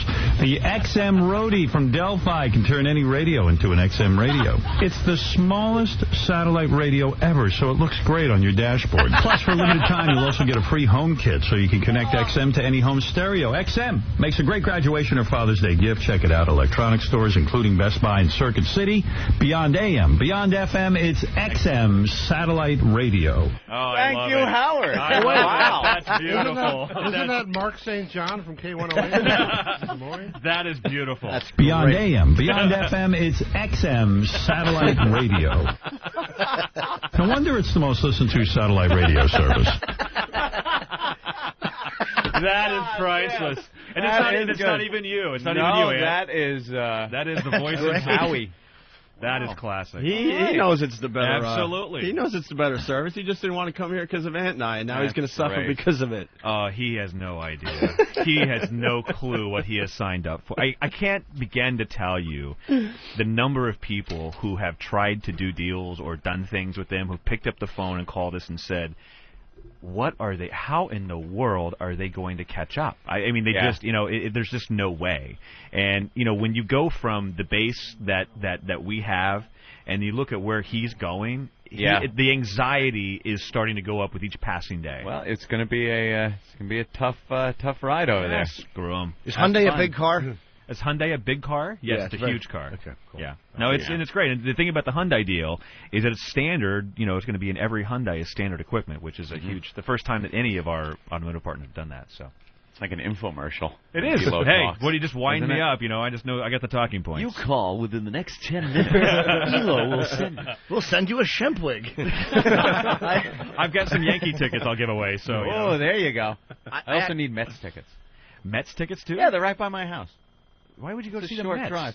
I like the Mets. They're like the cute, retarded younger brother. I was going to say it's like the Yankees with Down syndrome. Yeah, it is. It pretty much is. You go there and you're like, oh, they're trying. It's like a T-ball team. Yeah, T-ball. I They tee up the ball. And I go to Shea Stadium and it just disgusts me. Really? I hate it. It's the worst stadium. The worst stadium in the. I mean, I'd rather go to I'd rather go to see the Devil Rays play in a concrete muffin in St. Petersburg with 4 people than go sit in Shea Stadium. Really? It's horrible. I hate it. I don't know. Wow. Don't like the Mets. First of all, Pedro's there, and I still can't get over that. Yeah. He ain't the fro. But You had a little problem they had. They had to postpone the game for a little while because they have, I guess, one of those big video billboards at Shea Stadium. And it's usually black when the batters are up, so it's not distracting them. And they had a big picture of Pedro up there, and they couldn't get it off. And they had to postpone the game until they could do that. And I guess Pedro was having a good time in the dugout with that, and the fans were having a good time with it. But he's a great addition to the team, I think. Sure. Although I do like Willie, so. But how about those Chicago White Sox? Oh, please. First place. Another awful stadium. First place. Oh, the old Comiskey. Yes, the old. That's awful. Lee has so many stories. Oh, my God, forget about it. You know, that's been everywhere, done everything. Old Comiskey, Disco Demolition. I was going to say, Disco Demolition. Was Steve Dahl. Yeah. Oh, legendary. One of the great moments in broadcasting and baseball. That is what not to do at a promotion. Yep. Oh, one of great. the classic what not to do. What did he do? Oh, Started a riot. Story? Oh, my God. I've heard it, but I don't remember it. Lee was like the architect of this thing. Oh, wait, you were part of that deal? Oh, God, yeah. Did you not know that? I had no clue. This was a guy who, the background behind, everybody gives Steve Dahl the credit. It was Lee's deal. It started with... Steve, I got an idea. It was one of the most remarkable events in broadcasting history. In a nutshell, the anti-disco movement was in full force back then, and the radio station at the time decided as a strategy we're going to take the anti-disco stand. And on the air, Steve Dahl would blow up disco records every morning, and then to make a long story short, worked a deal with the Chicago White Sox. And everybody brought a disco record and 98 cents and got into his finite doubleheader with the Tigers. And there were like 60,000 people inside, 60,000 outside, all just like nickel beer night, rock and roll earth dogs, all there. Listen to the Who, you know. A lot of Who records. 8 tracks. There was no interest in the game.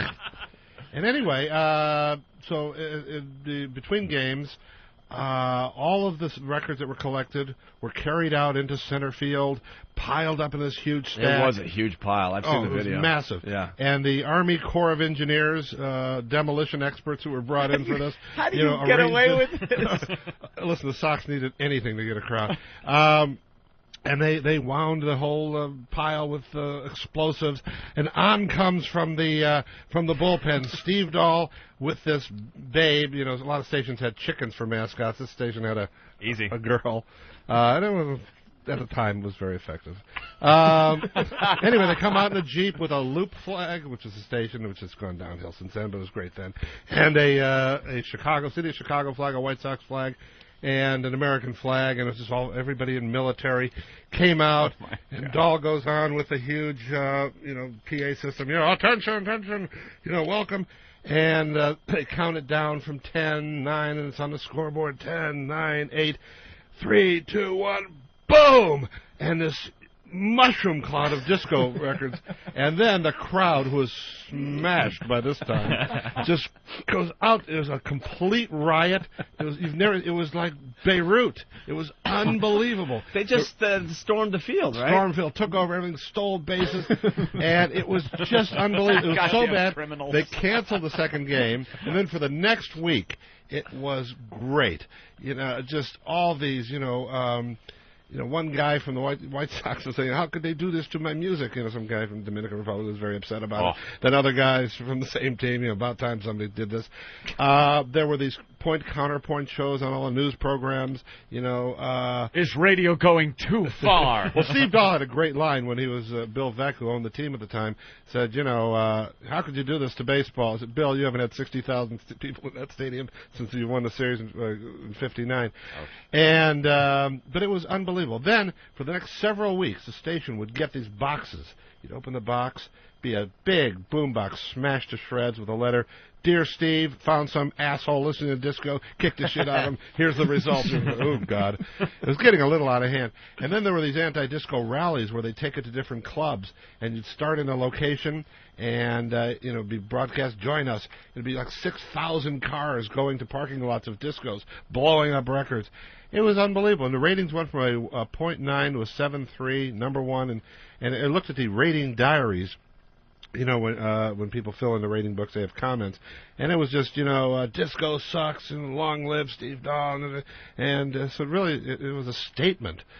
But people really hated.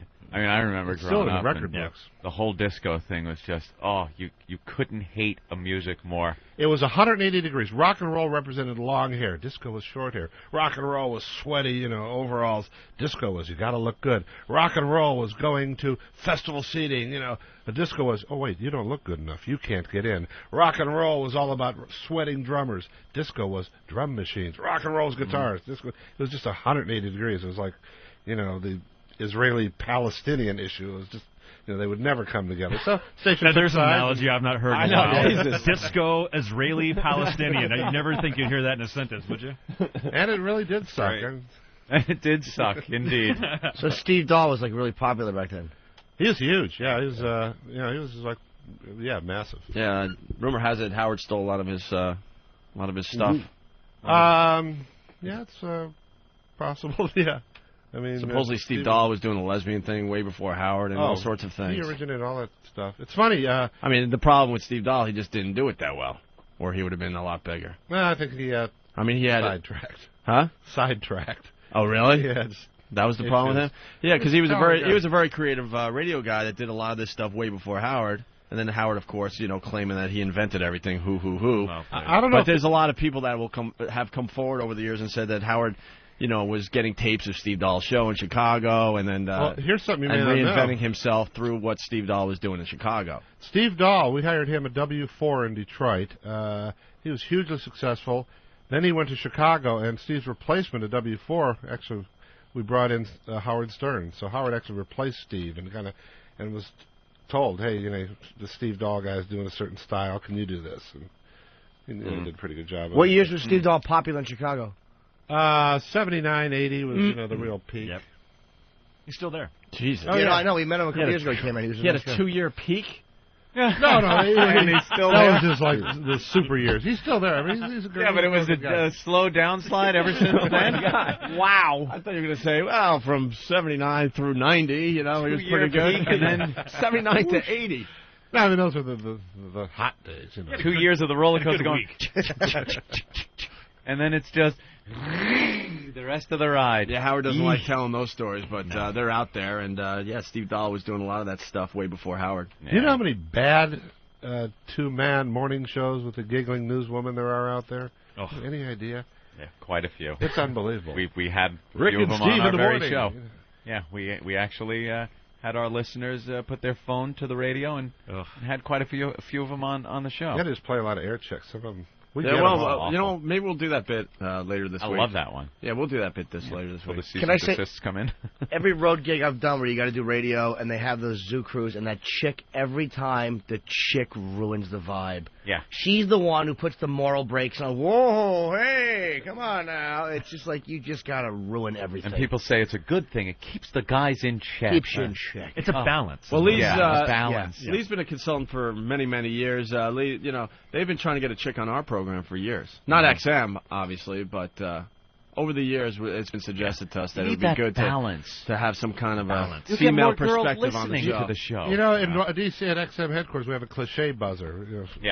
That would break the buzzer. Broke the buzzer. Yeah, that is definitely a cliche. Anthony and I look at this radio show. It's kind of like a fantasy world, and guys get to peek into this. So if there's girls on the show, we want them doing, slutty things. Or as Elo says, a cliche. A cliche. A cliche. I'm all for having a woman come on and do something regularly, as long as she does it with that bat.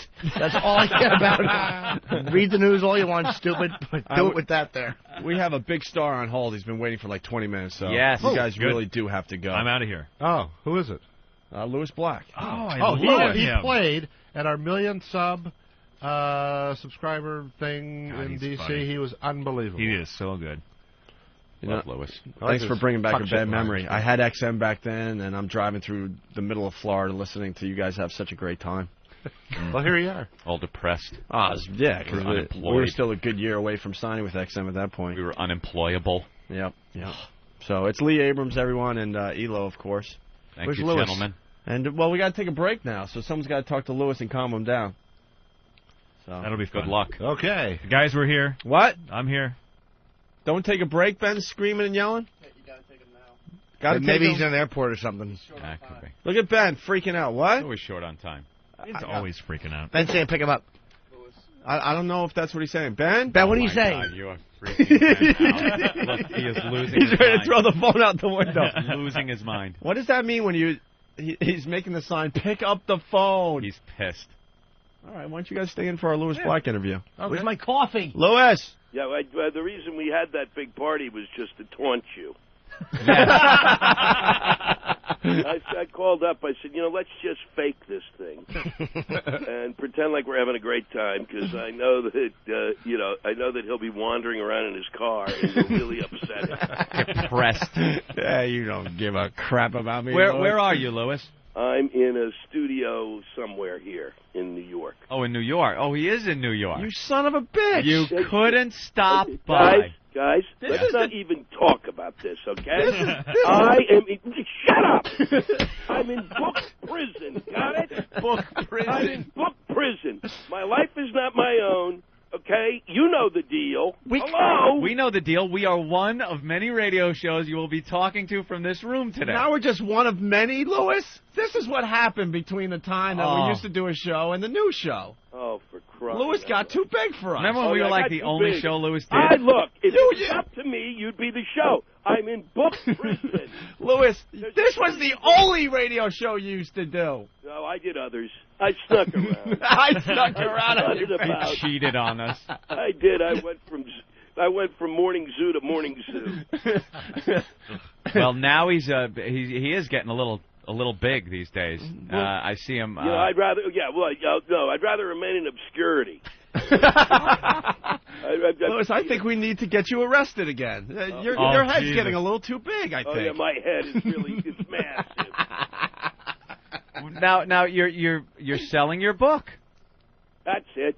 I'm whoring, you idiot. Got it? It's called Slut Time. Tell us about your book, Lewis. No, I'm not going to tell you. I want to hear what the book is about. I'm not going to tell you anything. I really don't want to hear about it. I know you don't want to hear about it. I could care less about your you won't give it a read? No, it's about my time with Norton. It's called Me and Jim and our time together in jail, and then I turn it into a larger fantasy where we go on and create a prison break. Do you talk about the jail thing or no? No, that comes in the next book. I won't be writing, and the only reason I'm not going to write it is so that I don't take this abuse from you bastards. Abuse? We're the ones sitting here in a studio without Lewis Black sitting in front of us. Oh yeah, what a treat that is. What's the book about? It's about how I ended up with my twisted point of view. Oh, there you go. So it's kind of like you growing up and... Yeah, it's a memoir, only I don't have a memory. It's getting very good reviews, Lewis. And I got to tell you, I was in Boston, but you've gotten so big. You were in Boston. We were in Boston. Right. I wanted to see you at the Orpheum Theater, but you know what? You have so many people in between me and you now. I couldn't even get a hold of you to get a ticket. Oh, you are so full of shit. The level of...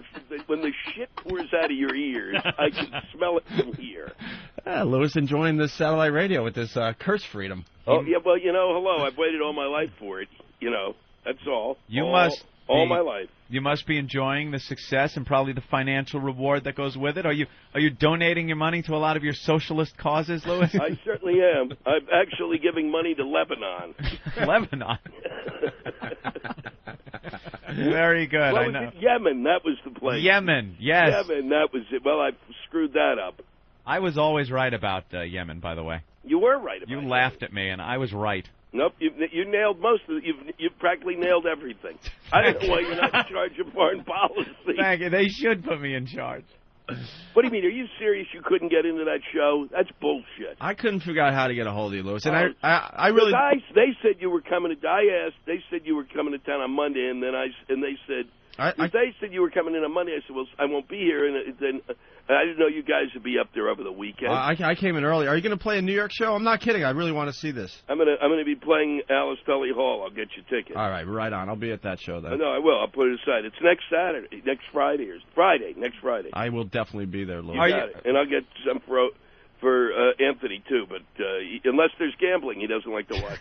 Yeah, Anthony doesn't really leave the house anymore. He's changed. No, I came to see Louis. Where was that? Mohegan? Mohegan Sun. Yeah, Mohegan Sun. But I, spoke a couple of minutes and then had to run off to the blackjack table. Yeah, he was gone. I was out of there in 2 seconds. Thanks for the show, Louis. Goodbye. Yeah, I got to go make some money.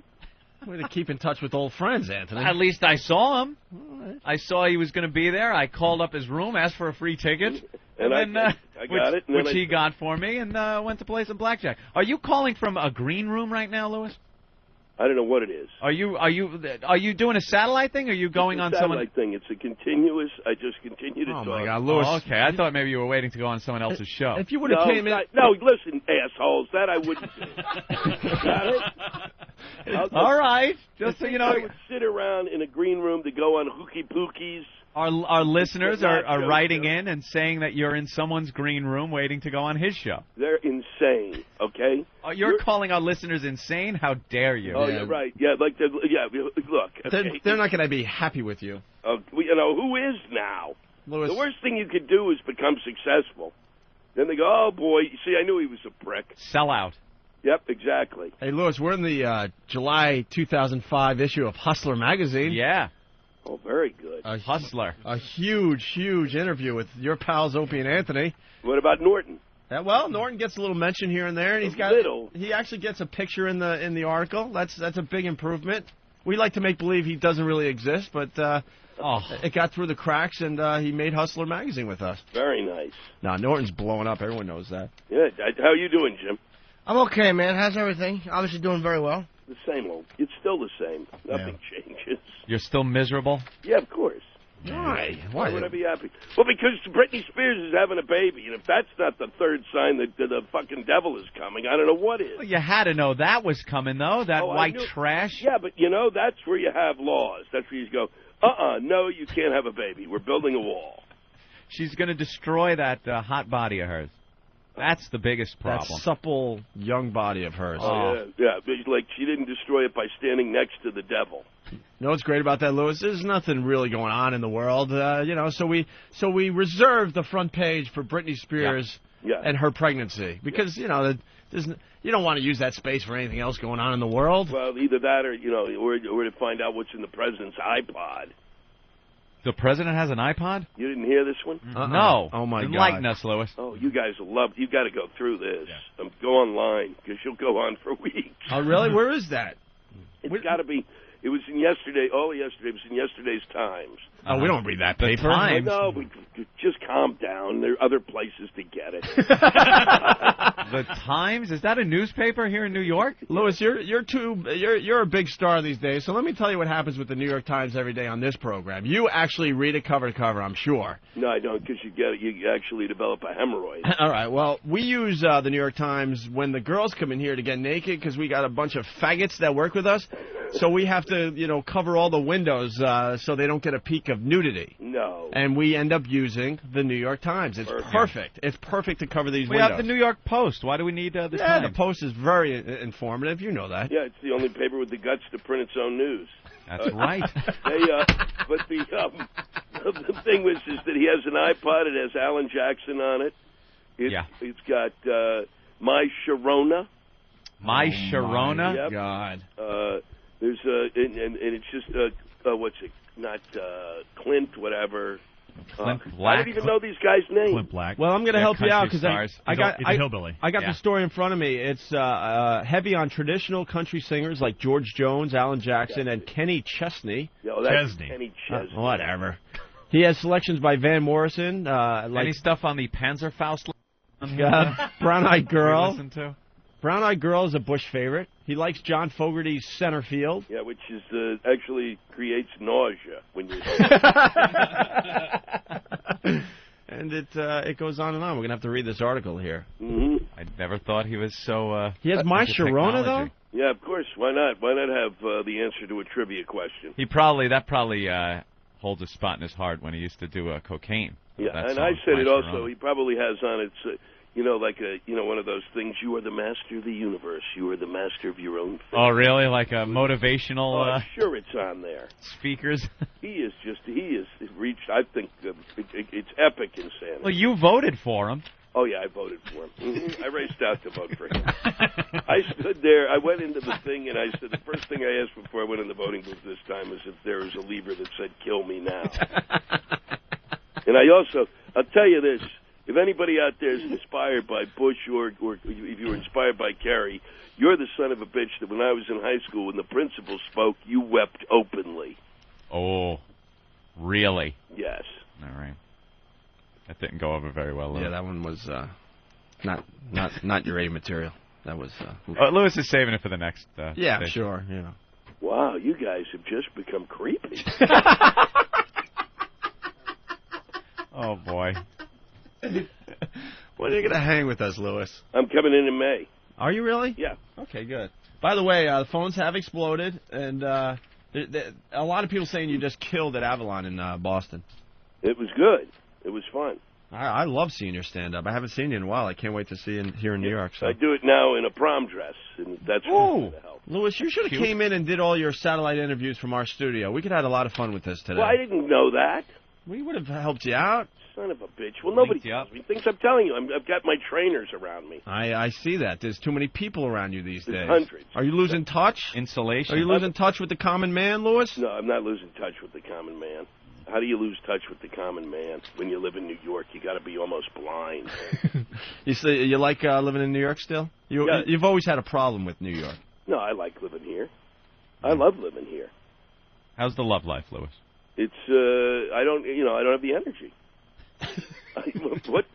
But you guys used to have those pills for me. Right. We had a lot of dick pills advertising on the show. Vortex 9. We got to get that back again. Herbal goat cheese. Remember the stuff that we used to advertise? Oh my God. Horny goat weed. Horny goat weed. That was it. That was my personal favorite. From the Phuket Mountains of China. We had to read this crap like we really believe, too. Oh, hey, and if they come back tomorrow, you'll hear it again tomorrow. What about, Lewis, do you remember the one for Sweet Release? Yeah. Yeah, that flavored your batch. So the girls actually got a flavor of banana or cherry or vanilla. Got a nice little surprise. When you splooged in their mouth. Bonus. Bonus. I used to use it as a whipped topping.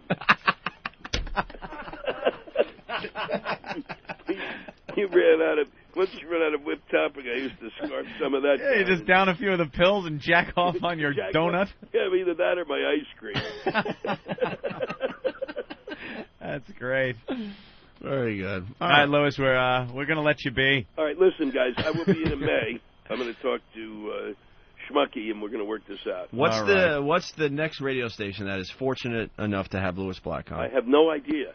You don't even know? They just hit you with it? Literally, it's just a bump, bump, bump, And do you make believe you listen to every program? No, there's certain people that I've talked to, so it's, like, what was it, the first one this morning, Tom Bernard in Minneapolis. Well, I hear he's a pretty cool guy. He is cool. He's very good. There's actually these really solid morning people. Yeah. And then there are these people who should just be exterminated. I mean, Norton knows all of them.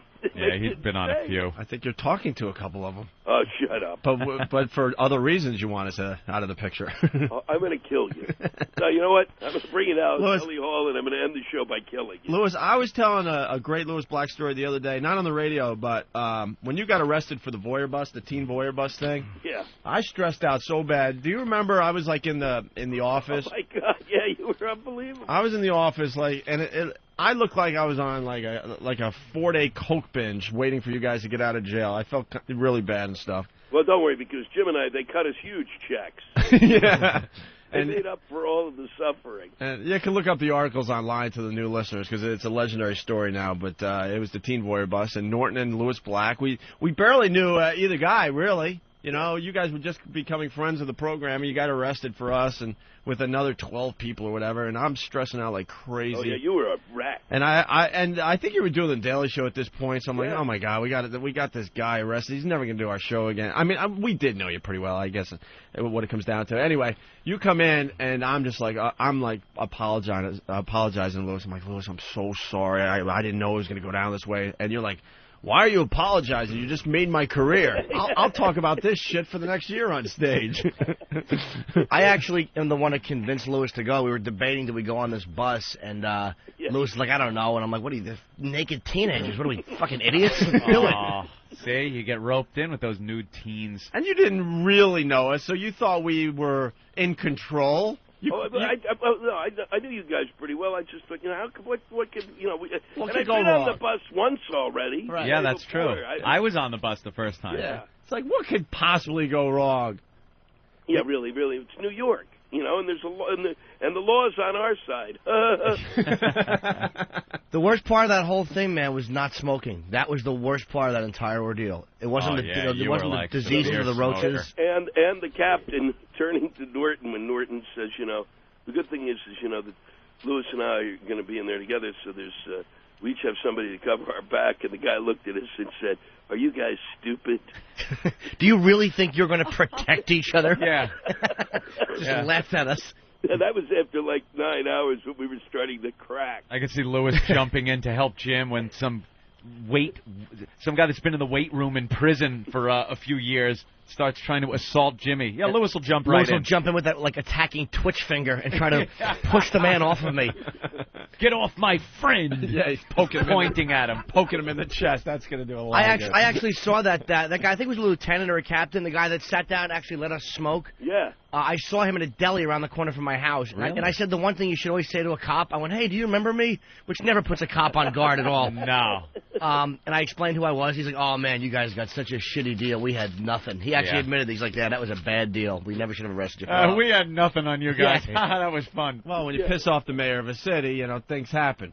Yep, that was happen. Abuse of the law is what that was. Hell yeah. And I think he mentioned you and said he was a fan. He was like, "Yeah, I see Lewis on the Daily Show." He didn't want to talk about me. He wanted to talk about your marketing career. Lewis, that Daily Show, man, I mean, it is just great. It really is. It's gotten very good. It's just one of the best things on TV. I enjoy it every night, and you're just kicking ass on that program. It's fun. Lewis's segment on that. Very funny. Love it, love it, love it. Well, I'm going to see you guys in May. All right, Lewis. I'm going to call Ben, and we'll work it out, and I'll see you shortly. All right, sounds great. Thank you, Lewis. Hey, guys, thanks a lot for being kind. What's the name of the book again, seriously? Nothing's Sacred. Nothing's Sacred by Lewis Black. It's getting great reviews. All right, and you've got tickets for Alice Tully. There'll be 2 under your name.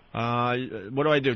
Well, we'll figure it out off air. All right. I'll get you. Thank you, Lewis. Okay. Bye, sweetie. There he goes, Lewis Black, everyone. Nice. There it is. Wow, we just talked for like an hour and a half. We got to eat cereal and take dumps and.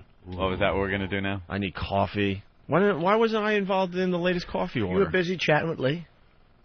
You didn't get coffee. You didn't get coffee. Lee is just out of his mind. I love the guy. He's a psychopath. Is he gone for the day now?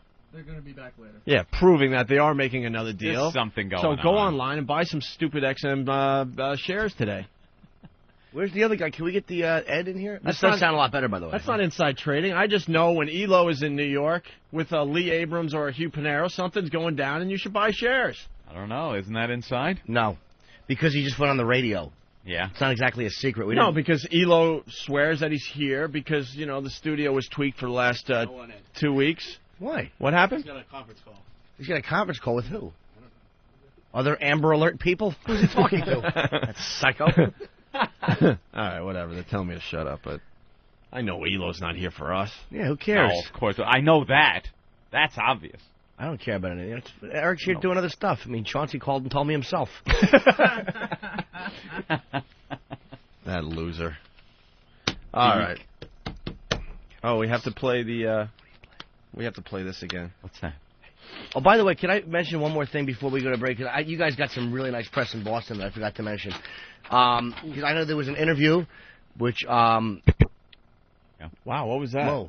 Yeah, coming up. There was an interview at the end we did in Boston. Uh-huh. I kind of didn't want to do it. I said, I'm sitting these things out for whatever. Syndicated set. This is in Boston. Sean McCarthy. How long did you talk to him for? About 15, 20 minutes right after our Bill's Bar show. And I came in for probably the last 10 minutes.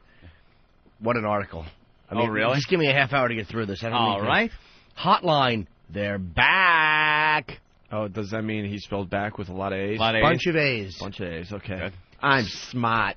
Syndicated satellite radio team Opie and Anthony celebrated their first broadcast on basic XM radio yesterday with a live show in the shadow of Fenway Park.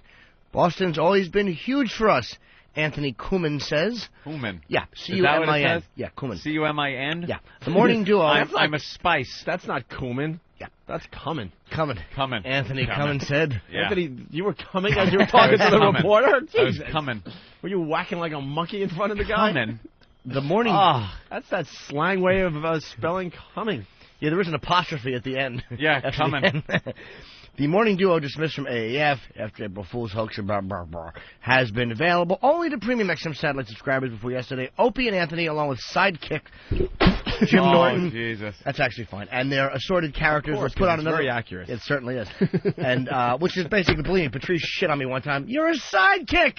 About Tough Crowd. Yeah. He was really just right. And I really am a man who just has never made a stake in anything. I'm fucking Kenny Coattails. Believe me, I'm aware of that. Kenny Coattails. Here's what I am. I'm, as the picture's ready to be snapped, put my head up in it. That's what I am. You know, I'm not even going to argue that point because... No, I'm Zelig. Because when Anthony and I... Let's go over really fast. We're on top of the radio world, and we get fired. Our careers are destroyed in one day, one stupid idea, okay?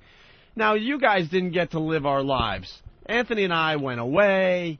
We went our own ways for a while, and every once in a while we come back to say hi to our old friends. Sure. So we'd be invited to, like, roasts and comedy memorials and such, right? Sure. I remember being at one of these roasts in the middle of the village somewhere. Yeah, the Boston Comedy Club. Boston Comedy Club. They invite us, Aunt and I, saying hi probably for the first time in 6 months. Sure. 6 months, all of a sudden we're having a little reunion in the back of the place. Uh-huh. And Norton's there. And at this point, Norton has moved on with his career. He's doing Tough Crowd with Colin Quinn. Yep. And there's his old pals that gave him one of his bigger breaks. In the back of the room. Where's Norton sitting? Oh, not with us. Right next to Colin Quinn. Next to Colin Quinn, who Norton probably hasn't seen since Tough Crowd ended. I saw that fucking balloon-headed Zero last night. You did? Yeah, and his awful haircut. He has a 58-pound skull, and he's on the road now.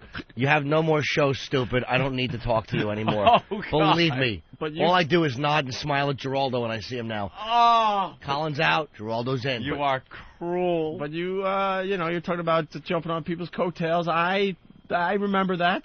Listen, look, before us, dude, come on. Before us, he was with Dice. Right. You were riding the Dice train around the country. I certainly was.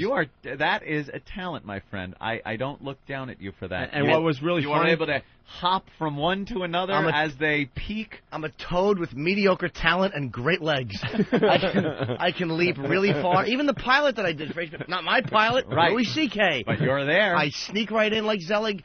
Ka-ching! Picture taken. There he is again. He's there. I know that guy. Man who just can't make his own steak. Just watch what other men do and somehow take your fucking fat body and be a part of it. What was so funny about that roast, Anthony and I were in the back row, and everyone was commenting how you were sitting right next to Colin Quinn. Oh, yeah. And hanging us out to dry. Could you at least, Boston, could you just look at them? Yeah. Right. Yeah, Boss gets up to the podium and starts doing his act and, just really laid into us. Could you look at him? It's not like you guys have to be up for work in the morning. Yeah. Oh, we got killed that day, and as well as we should have. And it was a very funny night, but and they all commented that you were sitting very close to Colin and ignoring us. But really fast, Rich Voss was on Dennis Miller last night. Oh my God, Hill. Did he good? Good. Yeah. And looked like Dennis Miller was really enjoying Voss. They did a little sit-down thing, 5-minute sit-down thing. That's great, because Wow. Voss said he was flying out to L.A. for that. No, he killed last night. He did great. Well, him and Bonnie, I think, have a show coming out because they're dating, and it's on some Comedy Central's working on something with their Their fiancé. So anyway, getting back, was that all you want to say? Yeah, but I also have to stand up for myself here before the whackbag people fucking hang me out to dry. The reason I wasn't sitting with my old pals was because I was one of the roasters, and as is traditional, you have to sit. There's a little placard with your name on it. Of course, Jimmy. With all the roasters, and I was one of the roasters. And? Had I not be, I still would have sat next to Colin, but on that particular night, I had a good reason to not sit with my pals Opie and Anthony. And I guess it was the concrete wall that prevented you from coming to say hi before and after. Dude, I nodded from across the room. I'm like, O and A, they're around there if you want to go see them. Opie was complaining about that, and I had to turn to him and say, it's the way it is. We have to take care of ourselves now. We can't depend on Jimmy. Oh, I know the line. I'm trying to remember the movie myself. I want to say Good Saturday Night Fever. was when he went in prison. Oh shit! And they can't depend right. on Paulie anymore. That's the same situation. We You were know in the joint. We had to just make do, sell our drugs, whatever we need to do to get through. Another thing I was thinking about the other day, it's time for me to watch Goodfellas again. Yeah. I watch that probably every month, I know, whether I but need those to or movies, those movies just kind of cycle through your life, and then you look at your DVDs and realize, oh my God, I have to watch Goodfellas again. It's been too long. Caddyshack's another one of those movies. Yeah, that one I'm due. I'm due to watch. You're due for a Caddyshack viewing? Well, since we spoke to Spalding, it's sort of like I gotta watch it again. You know who I met from Goodfellas? He actually owns a restaurant in L.A. that I ate at. My manager knows him. He's the guy. He's like, you want to see helicopters? The guy that's really? Yeah. He's like the guy that sold the drugs in the hotel room. That is what he did. Yeah. He's a restaurant owner in L.A. And I didn't recognize him. Like, that's the guy from Goodfellas who did the helicopters. Oh yeah. How cool is that? Yeah, it's kind of a weird. Just anybody that was in that goddamn movie. Bob Golub. Golub was in it, right? The comedian? Yeah, two niggas just stole my truck. That was him? It's Bob Golub, yeah. Wow. And how do I know that name? He's a comedian. He's friends with Voss. He lives in L.A. He's been around for years. Everybody knows Bob. Okay. And Lorraine Bracco was as good as always. She's the only one that could ruin The Sopranos. She's terrible. She really is. They were going to find it, Henry! That's good. Yuck. He threw me out of the car! Hoo-hoo! You have a whore living upstairs. There's a whore in your building. Oh, well, what a mess. What a whiny mess. All right, we really have to take a break. Oh, damn it. Because, I mean... We have to take a break. Because I'm making brown dots in my underwear as we speak. God damn it. I got some poking going on at this point. Oh, is the turtle now coming out? Oh, I think I got bingo in my underwear. Like a bingo marker. Every time he shifts or lifts his cheek, the underwear crumples and the little dot ends up somewhere else. I think I got bingo across, yes. Oh, God, that's disgusting. Hey, I'm proud of myself. I made that one up on the fly. That was a good one. Oh, thanks. I appreciate it. Let's stop and acknowledge that. Thanks. I usually go with the old, looks like a used shoe shine rag, but I was able to come up with something new. Thank you. All right, we have to break. When we come back, Danny, the intern, still working for us. Hey, guys, good to see you again. Sorry we didn't really acknowledge you this morning. Oh, yeah. Danny and Nathaniel still here. Oh, everyone's still here. Yeah, we didn't lose anybody. Travis and Ricky. Wow. He said that I thought they hired new people. And, of course, Derek. And I guess there was a lot of controversy when we were away. What? What kind of controversy? They were pretty much going to call the FBI while we were gone. Swear to God. Problem? It was well, I don't want to give it away. Because it's unbelievable. Someone handed me that disc. I didn't even look at the pictures. There was something that was given to us that has just been laying around.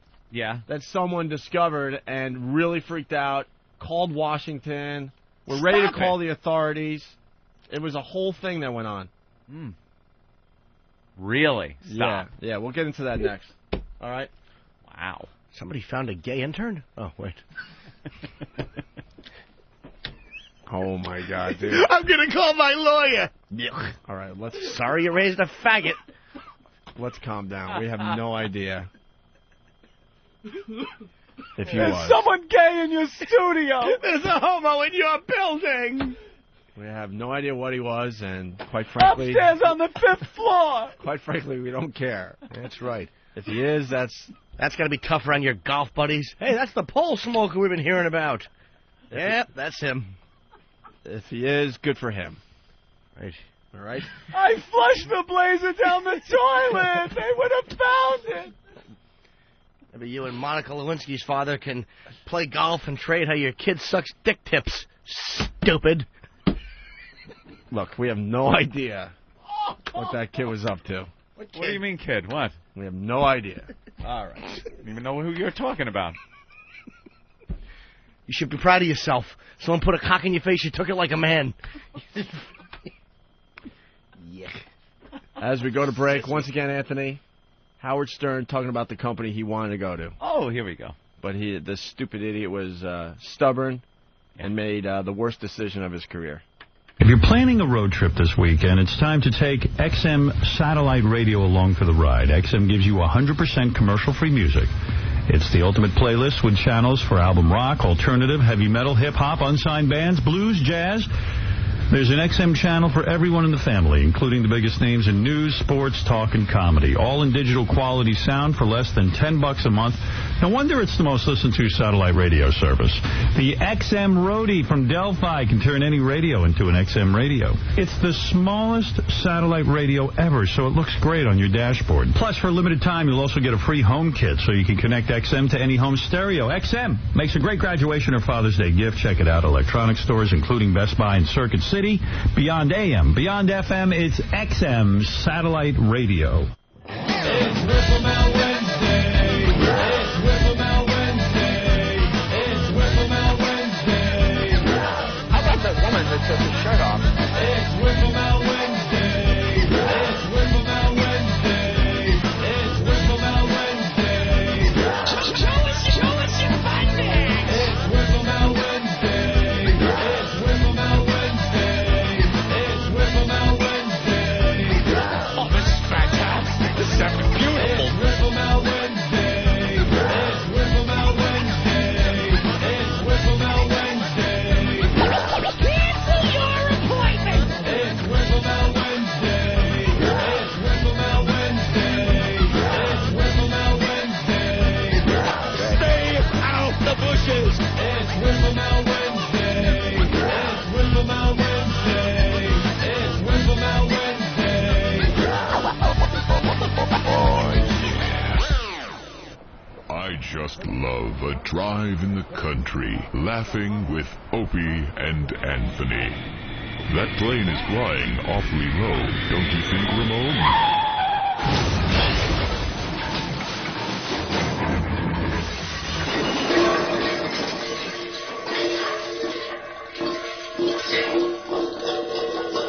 Ramon, call 911.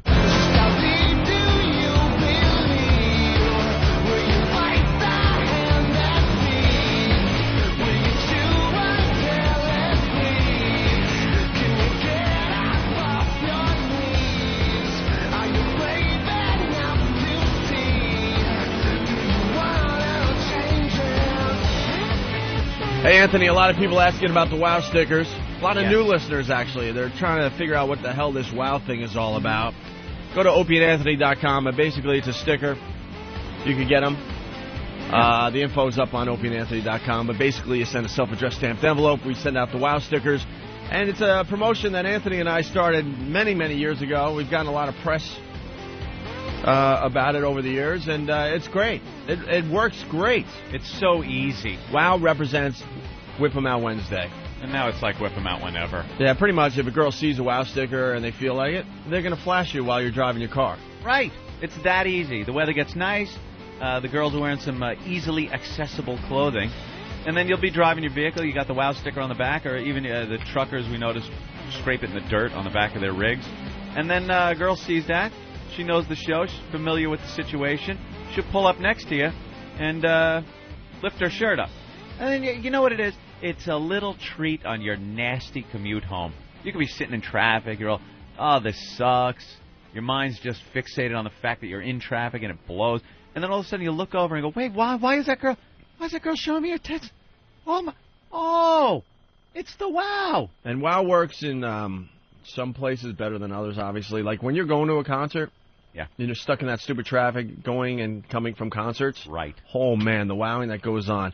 Going and going sporting events, perfect when you're stuck in that traffic, that type of thing. Going to the beaches and all that crap, you know. Yep. It seems to be a more festive thing. And but like, let's say funeral procession. Funeral's a little rough. Probably rough. A little rough. Probably wouldn't be as easy as the beach. A little rough. Something like that. Right. I don't know how you open up the casket and give a WOW at that point. Maybe searching for a lost girl during an Amber Alert. probably not going to get a lot of wows. Yeah, because the girls, a little more sensitive than the guys. A little more sensitive. They see the license plate up there on the thing, and then they're looking at all the cars around them. Yeah. Trying to be helpful. Like so they're a little busy. They don't want to Not wow as at that point. You're right, Anthony. Yeah.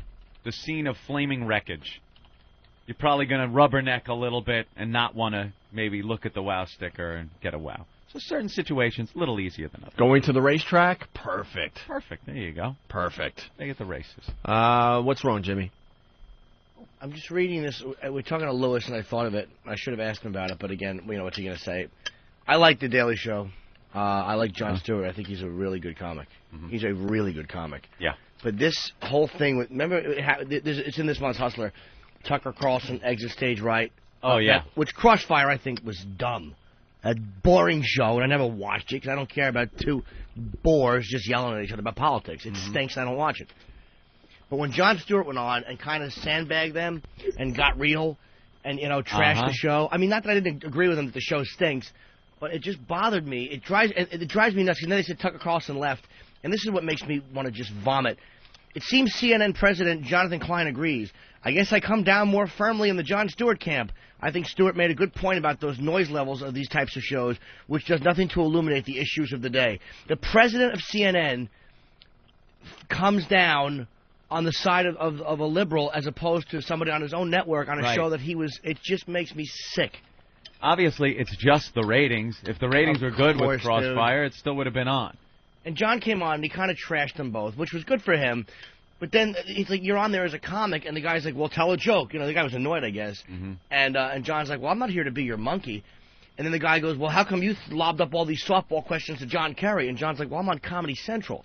And that seems like a really valid point. But you can't play both sides. You can't play both sides, man. Yeah. If you're on Comedy Central being a comic, then don't come on here and try to be serious and be poignant. When they say, well, then, all right, be funny. Don't hide behind that one. Well, I'm not going to be your monkey. And they say, well, how come you lobbed up softball questions? Well, I'm a comic. It's like so you're a monkey on your show, then you come on this show. That's been bugging me since I heard it. And what bugs me more is, and again, I like him as a comic, and I'm not even on Comedy Central anymore. He's always been a genuine, I think he's a really good comic, man. But that just drove me nuts, the way people thought it was this brave thing, and I just disagreed. Yeah, well, he's what is known as a bedwetting liberal, they call it. He is. And bedwetting liberal. So if he was on maybe Al Franken's show, I'm sure it would have been all buddy-buddy, backslapping, and he would have been the monkey that day, making a lot of funny jokes, them both agreeing on how much the right and Republicans stink, and they would have had a good time. But since this guy is right-leaning and Stewart is a bedwetting liberal, obviously they didn't get along. And I think he attacked the liberal on the show too. I don't remember who the liberal. Who was the liberal? Tucker Carlson was the conservative, and there was a liberal. By me. On that. I have no idea which one is which. Yeah. It was a babbling, stupid show. Awful. I mean, I'll give Jon Stewart that. And he goes. But the one thing I didn't like is he said. You have a responsibility to the public discourse, and you fail miserably. I'm just tired of this dignity being given to these people, like they have this responsibility to the public. It's entertainment dog shit. Yep. They don't have a responsibility. If you're dumb enough to get your opinion from these two assholes shouting at each other, then you don't deserve to be informed about the issues. If you can't read the paper yourself, or at least come to your own conclusions, if you think that these two screaming fucks are the place that you're going to find out what's really going on, then you're an idiot and you don't deserve to know what's going on. People make the mistake of thinking because it's on CNN, it has to be this responsible journalism that goes by this old code that the old journalists had of truth and this, that. People are getting confused. CNN is an entertainment channel. It is entertainment. They give you news during certain parts of the show, just like a lot of the all news channels. They will give you news that is supposed to be that responsible, fact-driven news. But the rest of the day, you can't fill an entire 24-hour period with that. So the rest of the day are these entertainment shows that people, for some reason, think are held to the same standard that journalists have. And they're not. They're opinions. Editorials. They're speculation. They're, editorials. It's entertainment programming. And people seem to think it's supposed to be like Walter Cronkite giving us the news, the evening news. I just don't believe. I think this show just annoyed him. He didn't like it. He probably just didn't like the conservative on it. And just to come out like that, like it was this integrity-driven thing. Yeah. And the public is so stupid. Just the way they jumped up, because I heard the audio. I heard, like, wow, I mean, you got to see this. He really shreds these guys. So I listened to the audio. I'm like, he didn't shred these guys. No. He played both sides of the fence a little bit, like, and that kind of annoyed me. It's like, what are you doing, man? If he would have done it in a funny way, because I do think he's a bright guy. It's like, and he is good at being political and being funny. It's a credit. Not easy. It's a credit to his talent that I love the show, and I find him hysterically funny on it, even though I know his politics are just like they're not my politics. Right. And for me to actually sit and enjoy him on a political show like that, it is a credit to his talent. But it's like, sometimes people get a little self-important, and when entertainers start to think, it's like, I know it's a comedy show, but you weren't really. I don't know what his John Kerry interview was like, but it's like, if you're going to be so tough on these guys, why not be? If you want to talk about you're failing in the public discourse, well, you got one of the presidential candidates. Be tough on him. It wasn't, though. I saw the interview. It was about. He asked him nothing about the allegations of the rest of his the riverboat people there, his boat people that turned on him. Nothing about that. Nothing about his war record and everything that came up with that. It was pretty much just a Bush bash session. Of course it was. And then why do that? And then come after these two guys who mean nothing. Yeah. Like, why save all the angst and the let's get down to brass tacks for these two, who are just two jack-offs? He shouldn't have been hard-hitting on The Daily Show with Kerry. It should have been what it was. It kept it very light and funny. But then, you can't then go on and say, well, I'm here on a serious show. Right, like, hey, all kidding aside, guys, I don't like this kind of stuff. Well, then how come, if you're all kidding aside, why were you like that with John Kerry? Well, I'm a comic. I'm not supposed to be serious. Just annoyed me. Go whine some more on your show. That whole thing after 9/11. Oh my God. What do you mean? Oof. When he was just crying.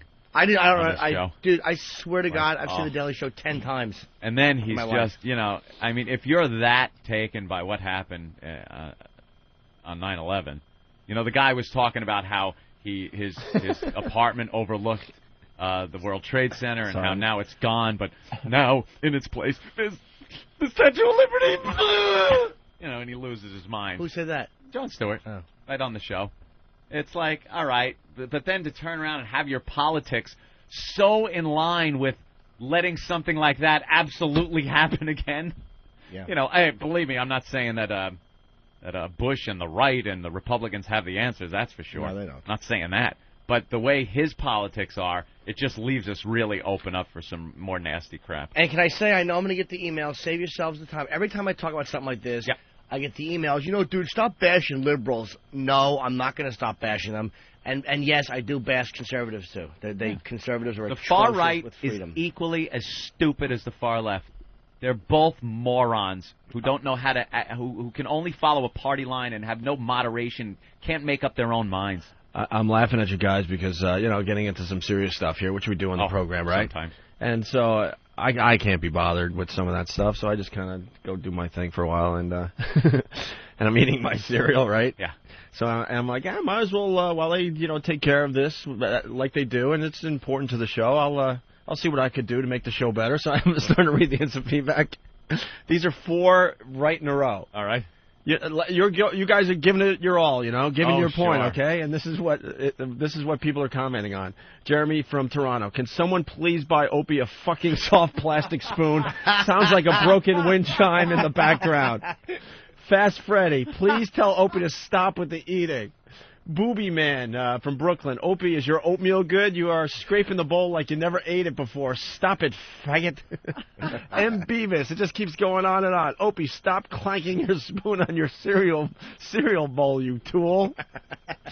Chester's Liver, okay, I'm trying to listen to you, Aunt, but I hear one must be Opie's spoon hitting the bottom of his bowl. Clang. Not complaining, I think it's actually funny. It just goes on and on. On and on. That cereal yummy, Opie? Is someone making chocolate milk in the background? That's what it sounded like.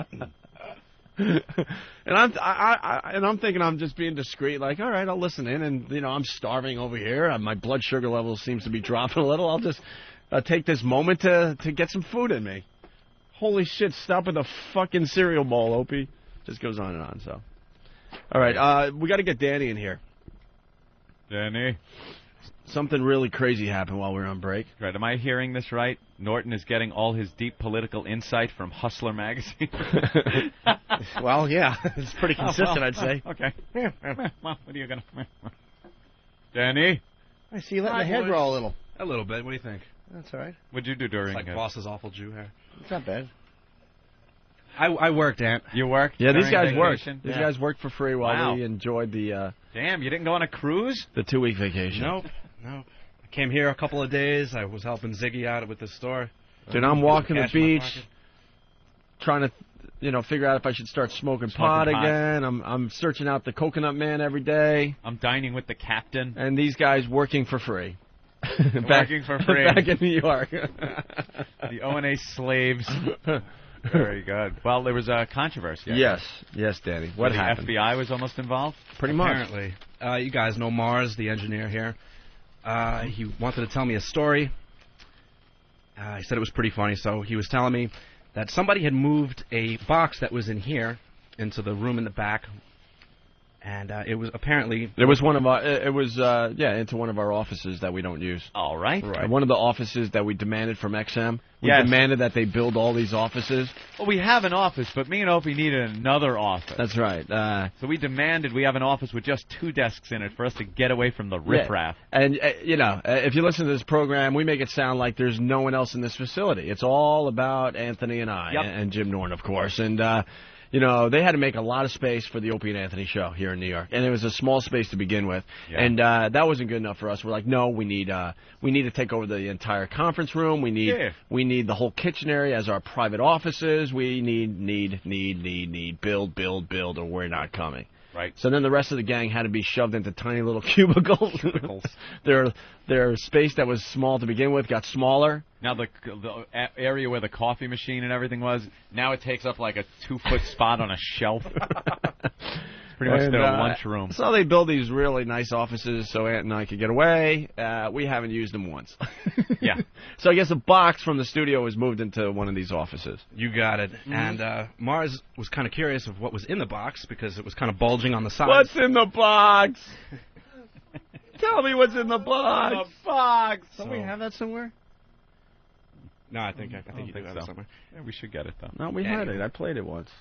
All right, go ahead. So Sorry. Mars opens the box, and sure enough, inside is the pickled punk. Oh, the pickled punk. No. Where do we get that from? Andrew Gore.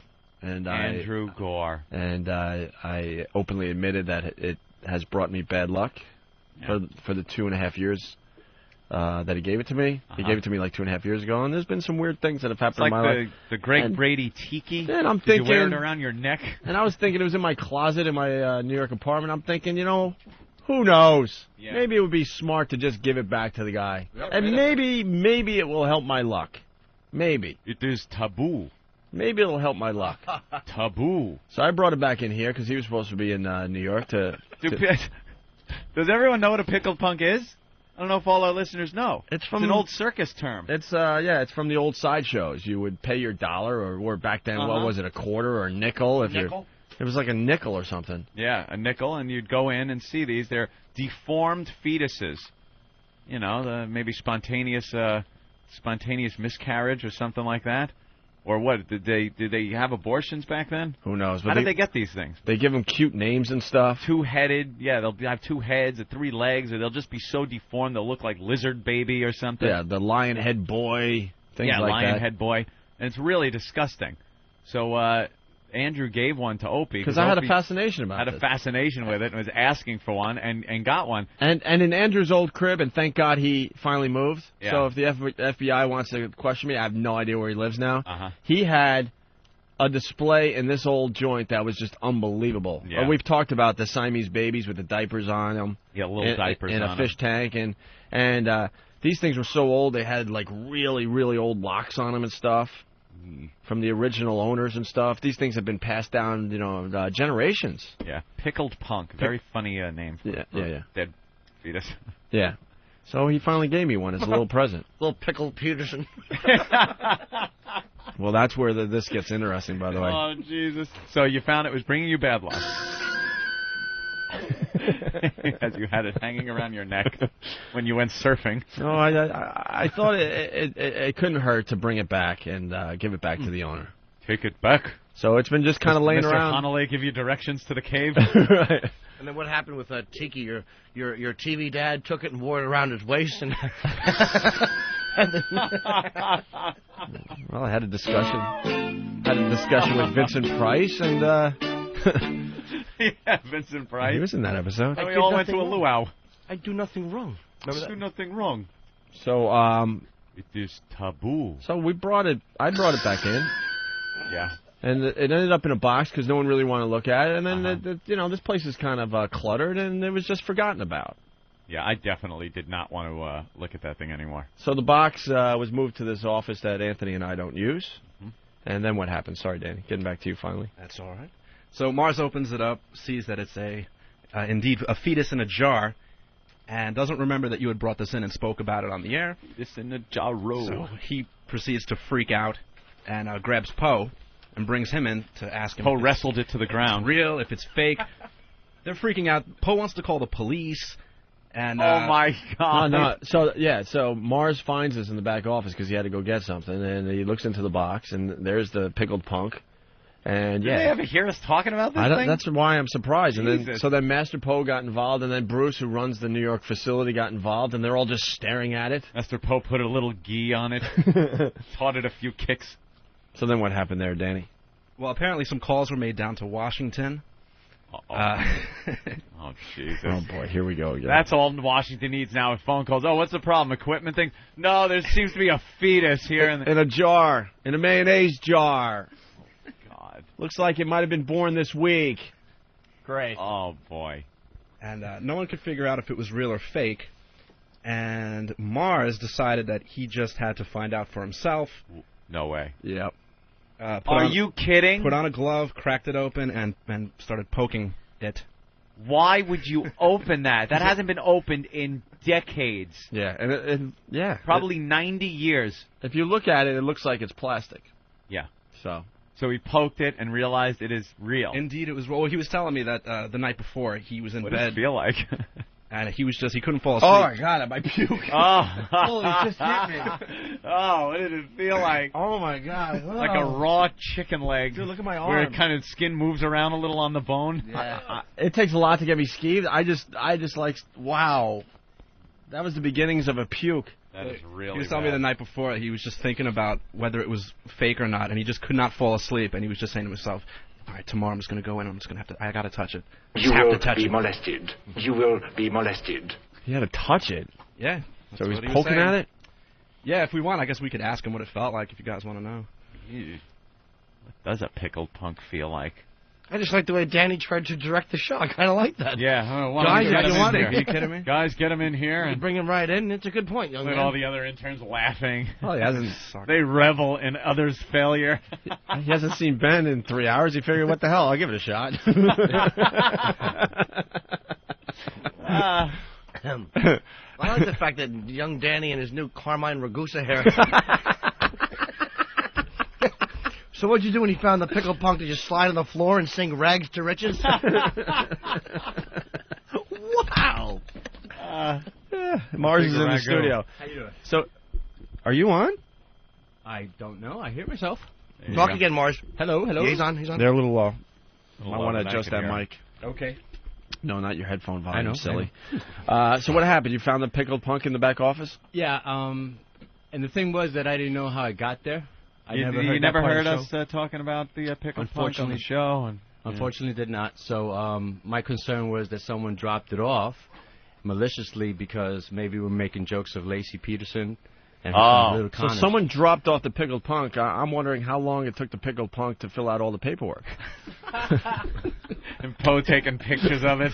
It actually started when it was in the guy's balls. It went through the whole pregnancy and the abortion and the formaldehyde. You forgot to sign here, little thing. And what kind of ID did the pickled punk actually have for Poe? I need a photo ID. Gentlemen. Yeah. All right, so? So after that, first thing I did, of course, was pull Paul over, and he was like, "Oh, I don't know if that's real," and I kept saying that it is real, and then I spoke to Bruce as well, and You found out it was real by poking it. Well, actually, you can tell it's real. I've seen one of those in Germany when I was in Germany. Really? And and it looks very real. But you still had to poke it. Ultimately, to actually really find out if it was real. Well, actually, what part of the body did you poke? The head. Oh, of course. The head. That's good. That's did it go good. back into the left? Jesus, you're poking the head of a fetus. That's real smart. Well, I had to find out. Again, like I said, I had no knowledge that it was here before, so I thought it was a malicious act. So I noticed that it was very, very detailed. Saw the genitals. It's a little girl. Ooh. Yeah. So why did you take it out of the jar? No, I did not. I moved the jar around. You wanted to see its genitals. That's why you touched it. Oh, you didn't poke the head. You opened the legs. You sicko. Has a little tiny anus. Ooh. Yeah. Nice. Yeah, keep talking. All the details of that. Sure, why I not? love this story. So, was it preserved in Jesus juice? Actually, I was trying to smell I never touched that fetus. the formaldehyde, but it's not too much of a strong smell. Formaldehyde is more of an alcohol-based. Better than that. But you lost sleep the night before you decided to molest this thing? Well, the thing was that some of my higher-ups thought that everybody wanted me to believe that it was fake, and I was determined to prove that it was real. Oh, it's real. Yeah, Scalpel? it's real. It's absolutely real. You should have taken a bite out of it. You sink your teeth into like halfway through the head and just bite through the ears and the bridge of the nose, and you chew it. Oh my God! Stop it! You know the stench that would come off of that into your mouth and your molars. Cook it up like hot wings. No, you just eat it raw. Just take a bite. She wasn't aborted. It would you know what it would come apart like? I don't know how many people will get this reference, but remember when Damone went to visit his pal there, Rat, in the restaurant when he was on the date, and he bit into that thing at the table. He goes, "Hey, Rat, how you doing? Yeah, I come here all the time." And he bit that thing, and it kind of popped, and water shot out of it. Oh my God! Hey, you forgot your wallet. You forgot your abortion over my. Well, Dr. Mars said that the tiny anus appeared to be of normal size and consistency, and he's saying that it wasn't aborted. How did you know it wasn't aborted? Well, I think it's not aborted because you will see bruises on the fetus if it was aborted. And there are no bruises on the fetus. Except for the finger marks you put in its head. Now it probably has bruises. But isn't it gray? No, it's whitish. It's white. It's a whitish, so it doesn't really have any pigment on it. It's well preserved. It's it's disgusting. Ugh, sandwich. So then what happened? What did you guys decide to do? So ultimately, what happened was let's drop it out the 5th floor window. Splat. We spoke along to with our careers. Splat. We spoke to DC, and they wanted to ask one of you guys, but you guys were on vacation. We didn't bother we were busy on a cruise ship. Mm-hmm. Can't be bothered with dead fetus questions. So when I come in on Monday, the first person that I see is Steve, and I says, "Hey, Steve, by the way, there was a box in the back," and he says, "Oh yeah, the fetus." Oh. And I was like, "Oh, you know about it?" And he said, "Yeah, it's been with us all this time," and he explained the story to me about Andy Gore and all that good stuff. What happened to the fetus? It is still in Opie's office. Oh, it is. Yeah, why don't you give it back? That's just creepy. Get that thing I've been out of trying, here. but Get that goddamn thing out of here. Give it a proper burial. They won't let Take me it out on a boat off of Modesto and drop it in the water. They won't let me travel with it or anything. So why? Because you got to pay for another ticket. So he's afraid it will break in his bag. You pull out a duffel bag, the fetus is stuck to the back of one of your books. Oh God! See, one of its little feet has fallen off. It's got the iPod headphones on. That'd make a great commercial. All right, well, thanks. You're welcome. Mars. Yeah, thank you for that. Thanks, Danny.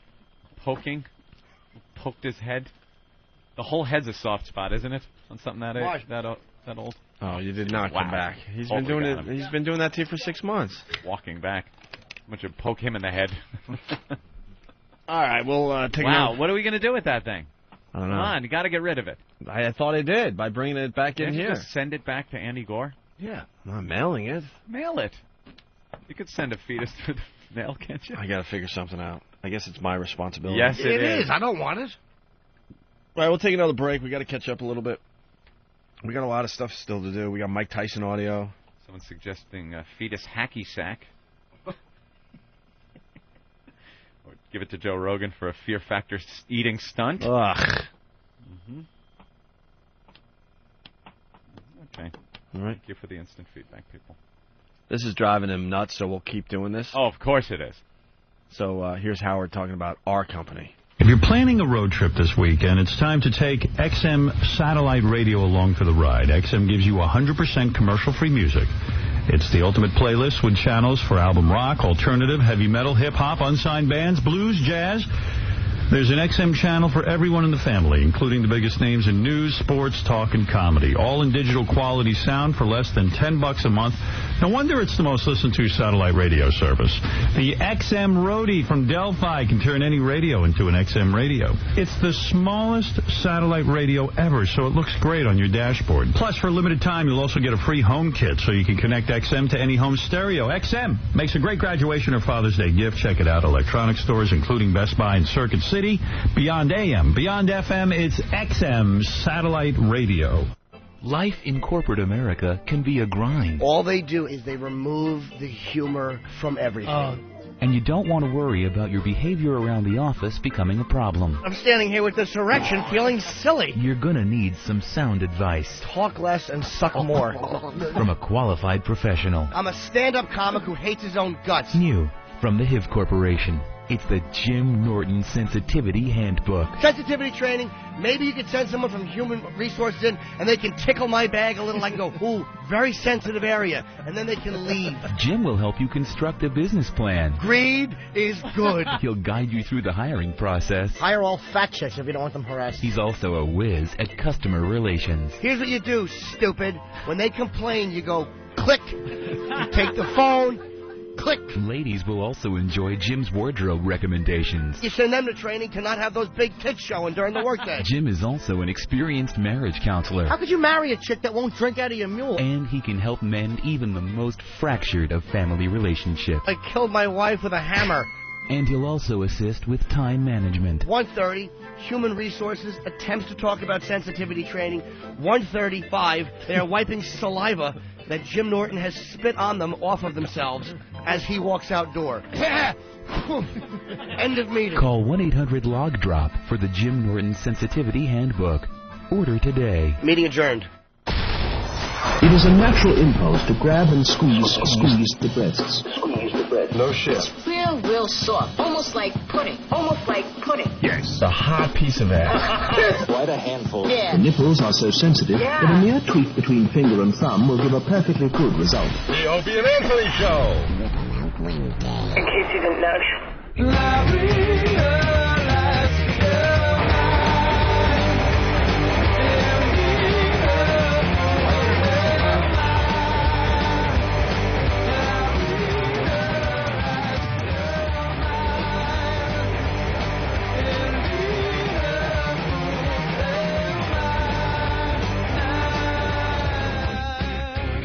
Man, everything got loud. Everything got really loud. That just What hurt happened? my ears. I don't know.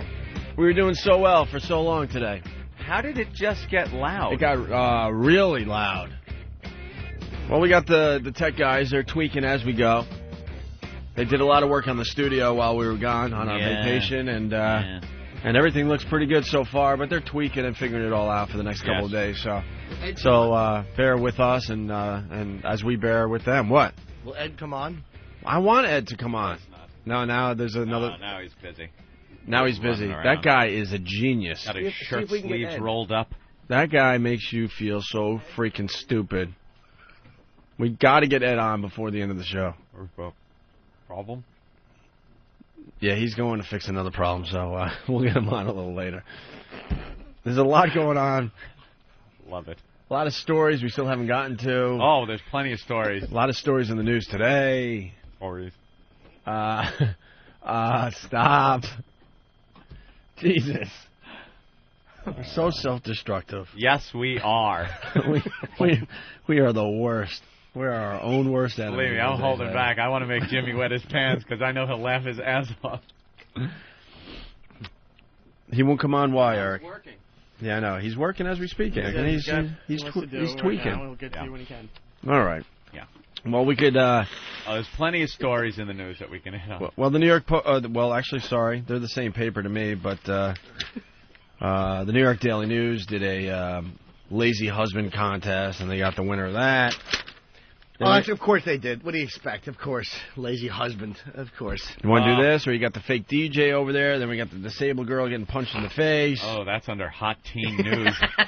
Forced to perform sex acts. I like that. Can we talk about that one? 'Cause I think it's really a disturbing case. All right. Yeah, it's a little disturbing. It's upsetting. Witnesses. Disabled girl punched in face, forced to perform sex act. Oof. Oh, dear. Oh, dear. Yes. Did you hear me? Maybe that slipped. Maybe that slipped through. Maybe no one heard what I said. I said witnesses. I'm disabled sorry. girl. Hold on. I'm a little slow. Hold on. I'm trying to find my article here. All right. Yeah, we're okay. Disabled girl punched in face, performed a forced to perform sex act.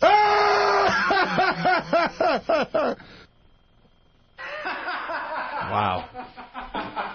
That's terrific. That's terrific. We have the timing of throat cancer. We're the worst. Horrible. I don't have any buttons. I would have loved to push one there.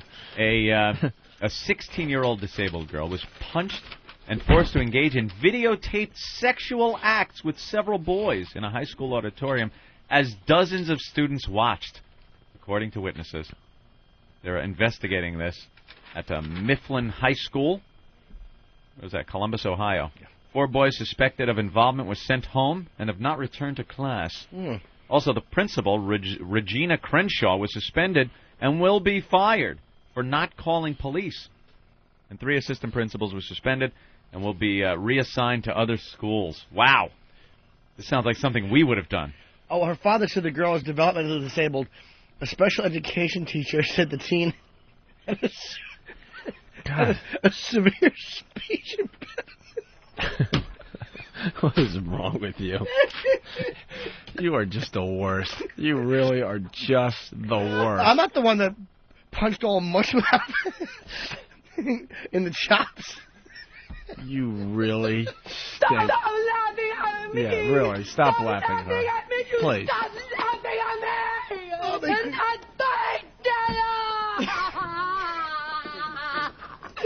Stop laughing at me! She was probably talking up a storm, and they're like, how do we get her to shut up? I have it. Ding! Oh, my God. Oh, my God. You're the worst. You're stupid! I agree with her. Well, school officials... Oh, severe speech impediment. She had the old cock in the cleft palate disease. Jesus. What did she do to you? Oh.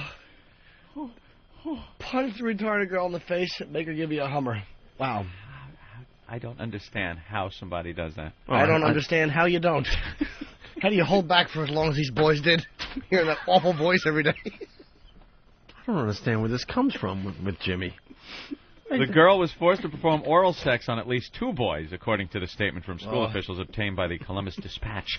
Part of the alleged assault was videotaped by a student who had a camera for a school project. I give it an A. Me too.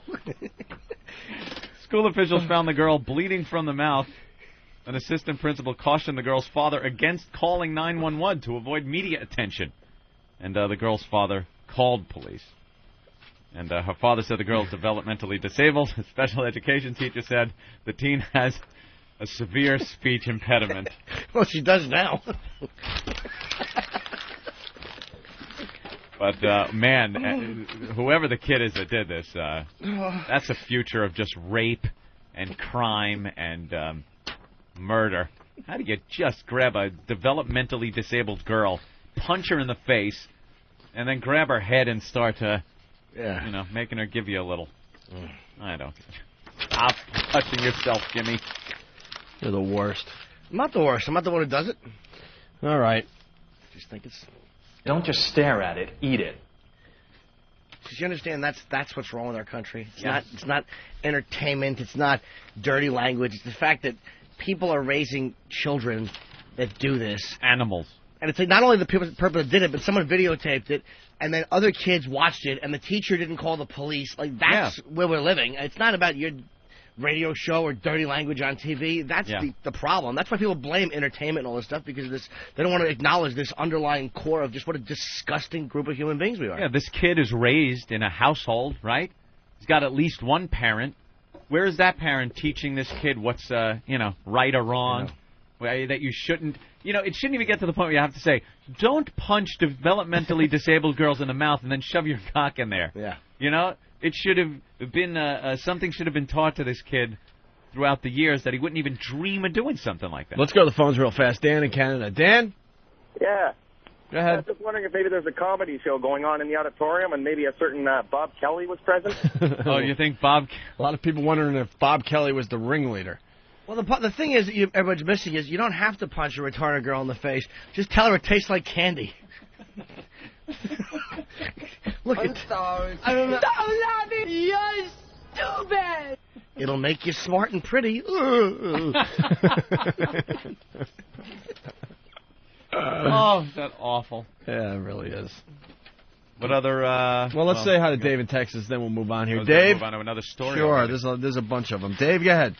Hey, guys. She may not be totally innocent. I remember in my high school, most of the retards there were just horny as hell. Oh, my God. You're blaming the girl.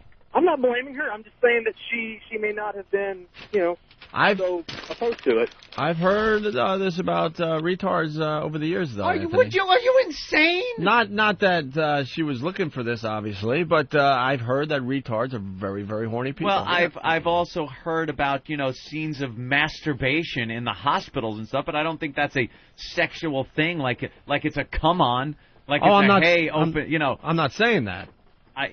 So you're saying maybe the girl was horned up and led these youngsters on? I'm just agreeing with this guy that I've heard over the years that retards are very, very horny And what people. difference would that make in this situation? I'm not bringing that part of what he's saying into this situation. Is Dave saying that maybe that makes a difference? I was sort of changing the subject a little bit to horny retards. Well, I can say for sure that when I was in high school, there were two retards that busted out of their little retard class. And they were found full-on fucking in a stairwell by the science teacher in between classes. I mean, just going off. All right. What kind of speech impediment did she have? She probably had big, dumb buck teeth. All right, listen. Oh, is that awful? Listen, stop. Stop now, please. I beg you. Stop. Stop. Those teeth. Mm-hmm. Sorry, I'm writing down my food order. I know. Hold on. Can I have a smoothie? Oh, you're going to get... I want a smoothie so bad, but... You know what happens, though? What? By, 5 o'clock, that smoothie works its magic. It's good, though. And I'm reading Popular Mechanics in the bathroom. But that's the beauty of it. Sitting on the bowl so long, I have baby fawn legs when I stand up. All shaky, I fall down, a tiger tries to get me. You should wobble out to your driveway and just splatter on your driveway so your stupid birds have something to eat. Birds don't eat human shit, Maybe some little niblets in there. Well, the smoothies have some fine goodness in there. And it's not, the point is it hasn't stayed in Anthony long enough to become that. Stop. I don't know what it is about smoothie. Turns everything into a salad shooter. All right, I got something to play for you. Mom. Yes, honey? You know we were talking yesterday? Yes, we were. Do you know about periods? Yes, what about periods? Do you have periods? Yes. All women have periods. Tell me what happens. Blood from inside of my body comes outside from an opening between my legs. Do you have a question, Jill? Yes, I want to know if Susie has periods. Susie? Yes, Mom? Jill wants to know something. What do you want, Jill? Susie, do you have periods? Do I have periods? Jill, all women have periods about every 4 weeks for 3 or 4 days. When I'm on my period, blood from inside of my body comes outside from an opening between my legs. So, Susie, what about my teacher? Does Miss Jones have periods? Yes, Jill, your teacher, Mrs. Jones, does have periods. All women have periods about every 4 weeks for 3 or 4 days. How dumb is this kid? She should be punched in the face and made to give a Hummer in a gymnasium. Dude, that's stupid questions. Dude. Wait, you get a period? Ugh. Don't you get how smart I am? What? She's a slow person asking about periods, and I segged into this. Are you sure? I thought Yes. I thought it was a little kid. No, that wasn't like a daughter talking it's to... a trainable. Stop it. Wow. They used to be called trainables. I thought it was like a 7-year-old or something that's as being told about periods. No, this is trainables audio. Oh, my God. I love this stuff. I cannot get enough of this. I love old 50s sex tapes where they talk about sex. Yeah. And I love the trainable ones where it's teaching retards about, mentally challenged people. Right. About life, sex, things like that. Ready to puke? What is this one about? Hi, girls. Hi, Dad. What have you girls been talking about? About periods, Daddy. Dad, can I ask you something? Sure, honey. What is it? Does Aunt Carol have periods? Yes, Jill. All women have periods about every 4 weeks. But, Dad, men don't have periods, do they? That's right, honey. Men do not. Only women. Blood from inside a woman's body comes outside from an opening between her legs when I punch about her in every the face. 4 weeks. But the blood, won't it get on my clothes? No, it won't, because you use a sanitary A pad. sanitary pad. Yes, a sanitary pad. Susie, what's a sanitary pad? Come on, Jill. I'll show you. I'm having my period now. Let's go into the bathroom. She should have asked her black friend what's a sanitary pad. He would have said, yo, man, that's a clean apartment.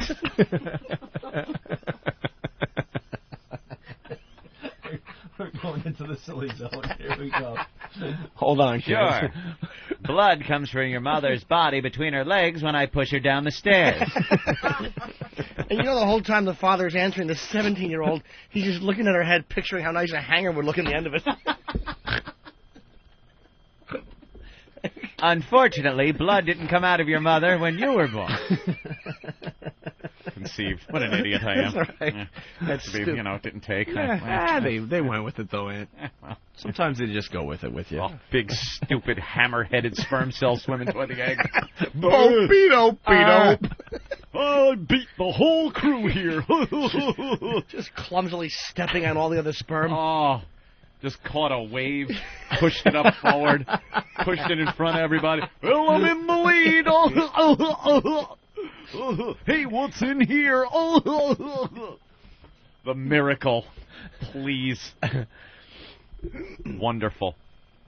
Want to hear more? Dopey Mo haircut on the sperm. Oh, big fat tongue hanging out. Wiggling its way through that egg.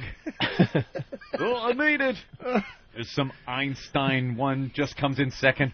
Oh, life.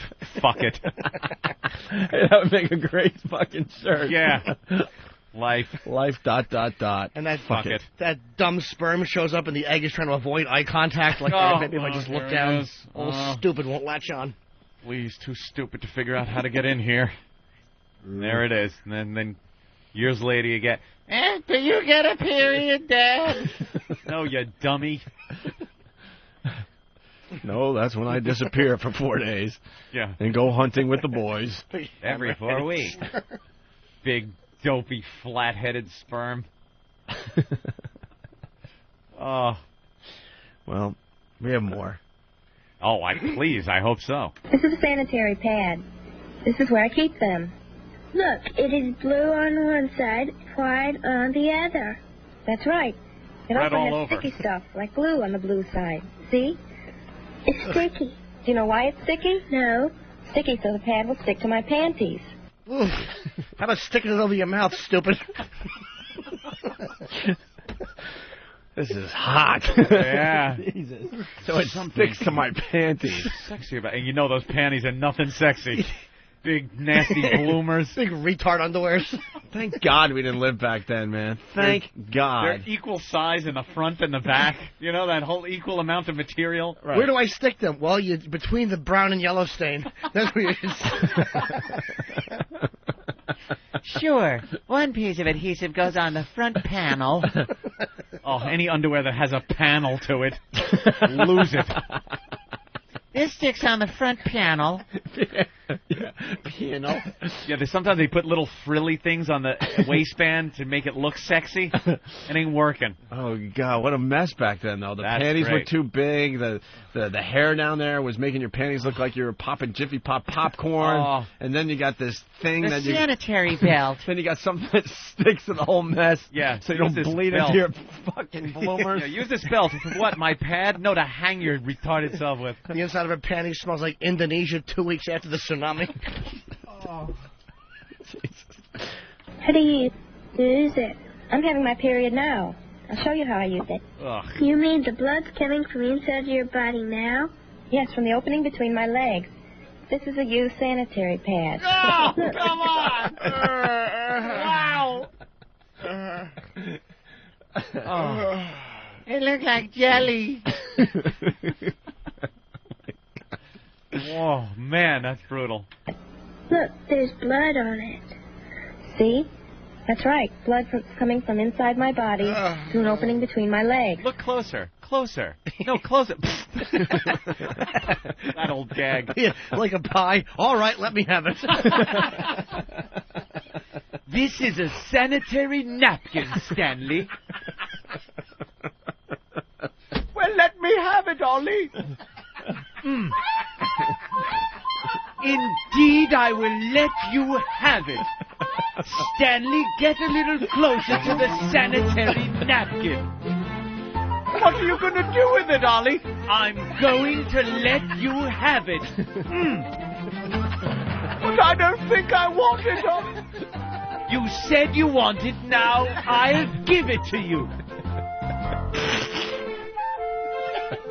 Oh. I hope you enjoyed it, old bloodface.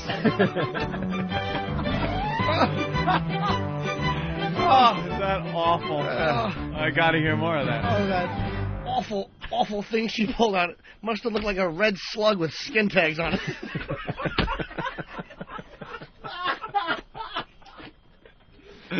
Oh, God.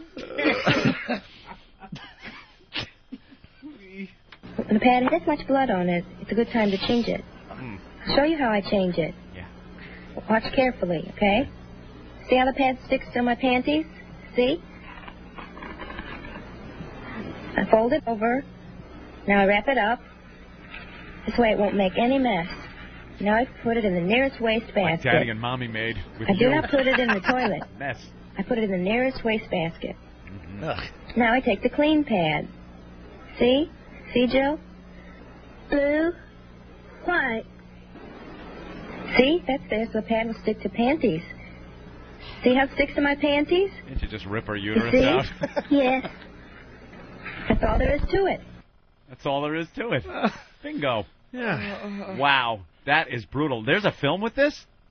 How much does she show? Actually, this came from Nathaniel, right? Does she show any stinging?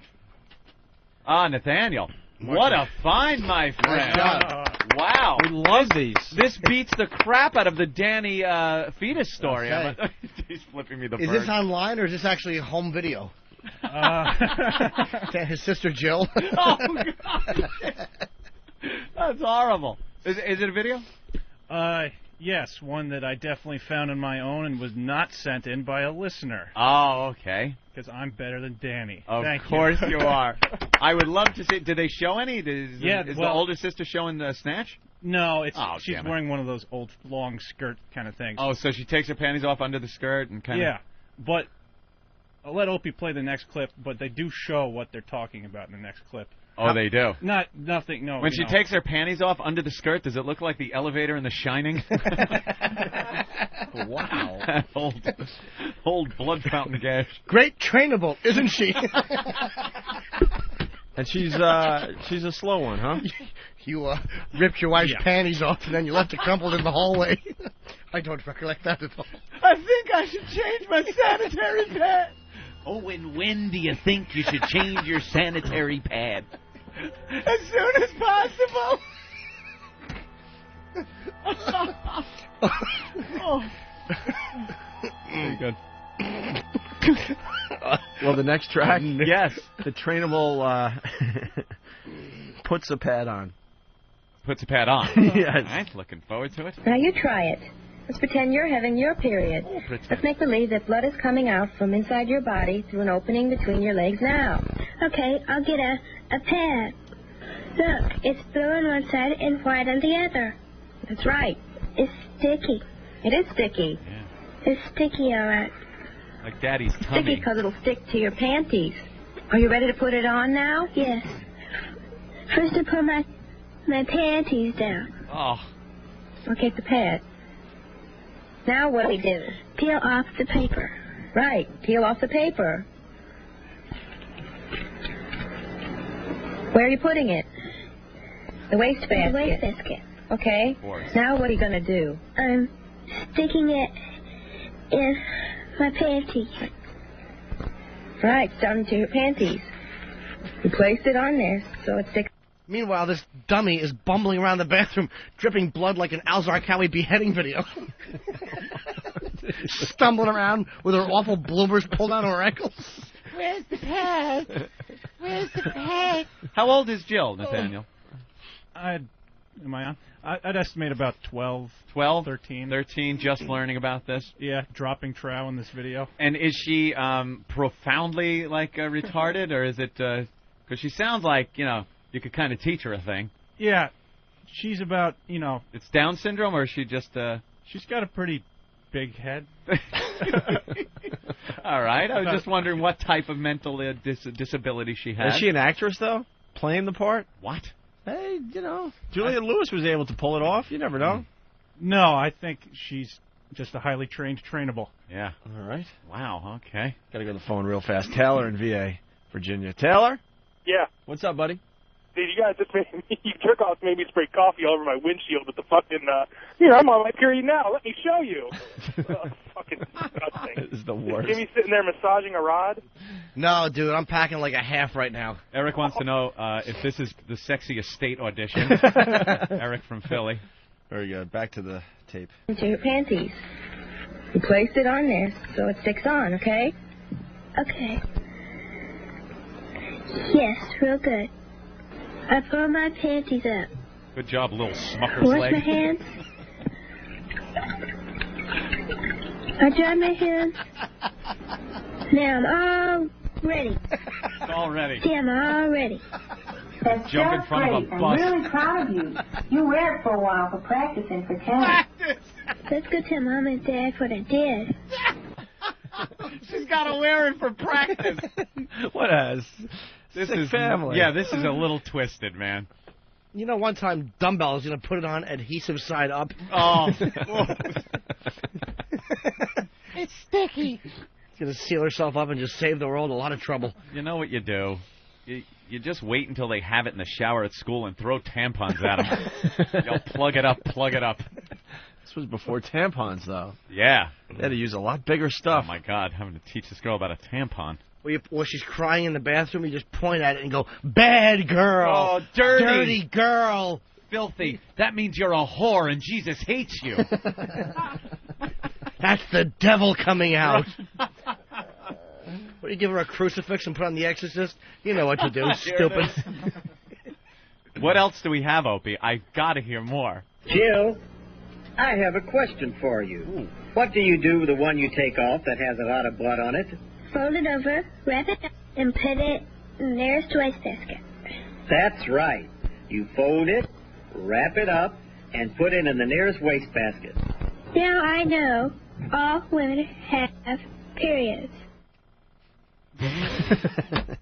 Put it in the wastebasket. That's it. This guy's in hell. Fold it up and throw it away. Now the whole bathroom smells like a jar of pennies. Well, Anthony, I got more. Sorry, stepped on you. Okay. Thanks to Nathaniel. We got trainable saying penis and cock. Oh! But first, it's a little bit about sex ed. Sex ed. Nice. You got to train these people. Yes, Nathaniel? Sorry, this whole video, it's like the ABCs of sex for trainables or whatever. It starts with 2 minutes of just this trainable walking along a street and a car pulling up, coaxing her into it and driving off. Was it a Saturn? So I guess this is try to prevent that sort of thing from happening. Yeah. Oh, God, is that great. And it wasn't a trainable. It was just Voss walking after his car broke down. And what year would you say these are made? These are definitely 60s. Oh, 60s, early or late? Has to be early. Because early 60s are really close to 50s. Yeah, it has that 50s sound feel to it. Yeah, this one might be a little later than the one from before, because if you hear the soundtrack's just sort of this hippie... Little groovy? Like, I believe it was by the Lake Springs. Great, and then your pad will look like a tie-dyed shirt, you tool. Anthony, before we move on with this, we have a trainable talking about satellite radio. Really? Yeah, you could train these people. That's interesting. You could train people to talk about satellite radio. Well, let me hear that. How happy is Sirius today that we got audio of Howard Stern talking about how great XM is? They only paid him $500 million to hear him now talk about XM. Well, here you go. A trainable talking about satellite radio. If you're planning a road trip this weekend, it's time to take XM satellite radio along for the ride. XM gives you 100% commercial-free music. It's the ultimate playlist with channels for album rock, alternative, heavy metal, hip-hop, unsigned bands, blues, jazz. There's an XM channel for everyone in the family, including the biggest names in news, sports, talk, and comedy. All in digital quality sound for less than $10 a month. No wonder it's the most listened to satellite radio service. The XM Roadie from Delphi can turn any radio into an XM radio. It's the smallest satellite radio ever, so it looks great on your dashboard. Plus, for a limited time, you'll also get a free home kit so you can connect XM to any home stereo. XM makes a great graduation or Father's Day gift. Check it out. Electronic stores, including Best Buy and Circuit City. Beyond AM, beyond FM, it's XM satellite radio. Oh, I'm starting to get hot. Oh, I'm starting to get hot. Oh, no, I'm going to give up my virginity. I'm a sport. Maybe take a little cock right into my mouth. It must hurt. Maybe taking it in the rear. Maybe bang me up the ass. That's what they call me. She's a freak. That's what they call me. She's a freak. What do you want me to do? I'm going to be facing the wall. What do you want me to do? I've always wanted a juicy cock. Put it between the boobs. I'm into the TF thing. Put it between the boobs. Put it in the pits. Put it in the pits. My favorite floral treat. My favorite eating cock. I'm hungry for a big, fat, juicy cock. After I whack your bag, whack your bag, whack your bag, whack your bag. Shoot your big wad of cum right into my mouth. That's what they call me. She's a freak. That's what they call me. Oh, God. After I suck you off, I want you to bang me up the ass. I'm hungry for a hard male cock. Stick your huge cock in my tight ass. That's scaring me. I take it in the rear. I'm a freak. That's what I was taught. I got a big juicy cock from Ben the other day. Oh, I like the banana. Oh, God. I like the banana. I'm a freak. I enjoy having sex with the guy. I enjoy something in my mouth. I enjoy cock between the boobs. I enjoy cock in my tight ass. That's what they call me. She's a freak. That's what they call me. She's a freak. And Anthony Show. Prepare to be wowed. What knockers? Whip 'em out Wednesday. Okay, fine. Wow. Just a kiss on the lips, and I was on my knees. I waited, give me a good hot bitch. She was shaking her hips, so that was all that I needed.